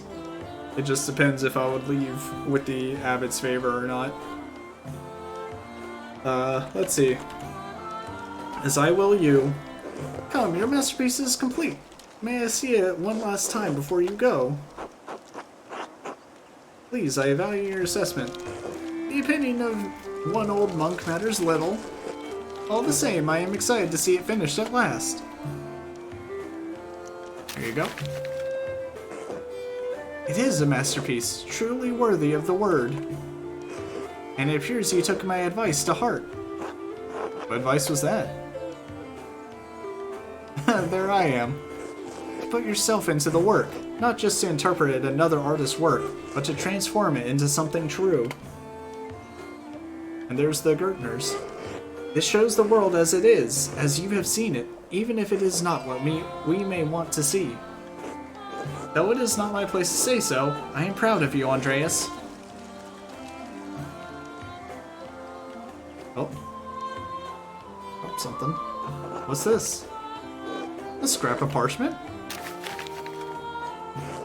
Do not return here. A warning.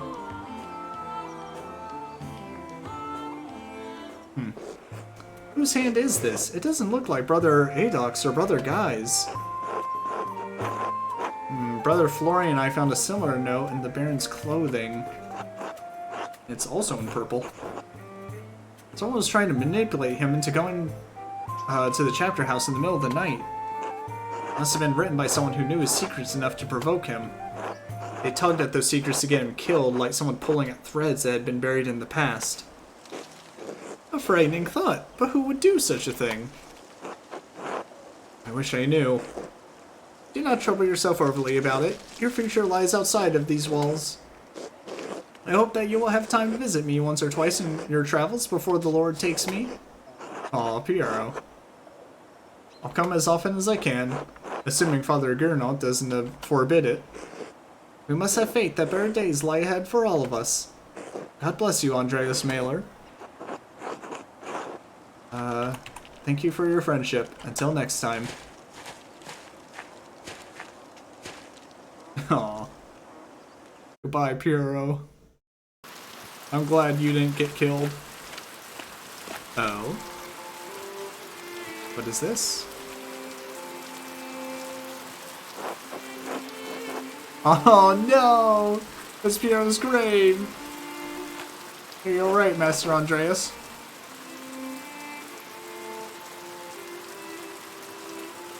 Hydrate I shall. What? Are you alright, Master Andreas? Yes, thank you. I was just remembering him. Trying to, anyway. It doesn't come easily anymore. Oh, would you like me to leave you alone? No, Casper, it's not necessary. There's nothing to be done about it now. It's too late. Like so many things. Oh, it's Guy. Andreas Mailer, I never expected to see your face here again. Have you been in Nuremberg for these last 7 years? Wow, been quite a bit of time. No, Nuremberg for a few years, but I received some lucrative commissions abroad.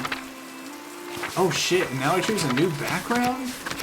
Oh, fuck. Okay, so Andres knows some Polish, bits of Czech and Hungarian, and can reference cultural touchstones from Krakow, Prague, and Buda.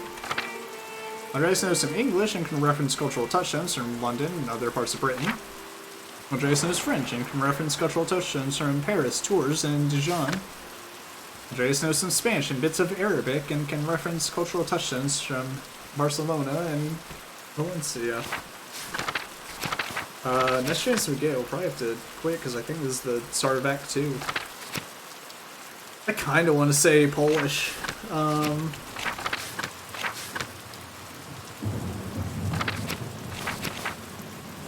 I like Polish or French. Well, maybe Spanish? I feel like Spanish and Arabic would be helpful. Just because... Well, I don't know. Let's do Polish. That'll be fun. I was in Krakow, the court of King Sigismund. He was a great passion for humanism as well as new Italian and German art. Did you have occasion to paint the king's physician, Jacob Isaac? Yeah, no, absolutely. English was the Archdeacon. English was absolutely the last choice. Not to paint, but I did meet him. I was surprised to learn King Sigismund had ennobled him. And to be fair, I don't know if the backgrounds actually make a difference. But I'm just like, I want to open up the dialogue options as much as I can. An interesting man, you don't meet many Jews in nobility in Poland or elsewhere. Poland is one of the few places Jews may live in peace, provided the king doesn't have a change of heart. I'm surprised you care at all. In spite of your extensive travels and success, you're still not welcome at Curacao. The abbot hasn't forgotten what happened. 7 years isn't all that long. I simply wanted to pay my respects to an old friend. Surely you understand that. I understand why Father Abbot expelled you from the abbey. What were you expecting? A hero's welcome?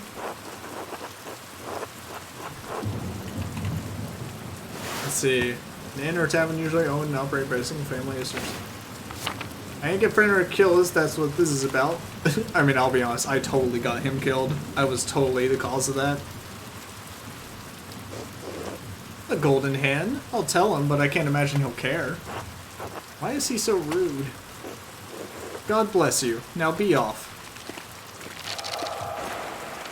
Revolution, June 1525. Okay, so it was 1518 was the last year. Well, sweet. Glad I was so successful. The monk seemed unhappy to see you, Master Andreas. Why is the abbot so angry with you? Toward the end of my stay in Tassing, there was a murder at Kearsall Abbey, a nobleman. Father Gernot panicked and accused my friend, Brother Piero, of committing the crime. I helped convince the Oh, I didn't give the money to the farm either. Fuck. Whatever. Helped convince the investigating archdeacon that our monk was responsible. Yeah. He was executed for the crime. You got someone killed? Yes. I had no idea you were involved in something so exciting. Why didn't you mention it before? Well, I suppose it must have been a hard situation about if the abbot is still this mad at you with you. Oh, so exhilarating. I had to make some difficult choices. Maybe they were the wrong ones. I've had to live with that. Why did we come here if you're not welcome? I wanted to pay my respects to Brother Piero. And to be honest, I'm not looking forward to returning to Nuremberg. This commission, it's an obscene vanity piece under a pretext of a religious scene. My patrons just want to celebrate themselves and their wealth. I dread each new commission more than the last. Every step I take toward home is agonizing. But, Master, you're famous and rich. Your work is wonderful. When I saw your altarpiece in Nuremberg, I begged my father to help me become your apprentice. I don't understand how you could accomplish all that you have and be unhappy. It's very much like you. All that I have accomplished is my work, yes. I don't want to be like my father, like brothers I thought was my dream. Say, I was once like you. Once I wanted this life so much that it consumed my every waking thought. I don't know if I've changed or if what I wanted was never really real. Maybe I've been a fool this whole time.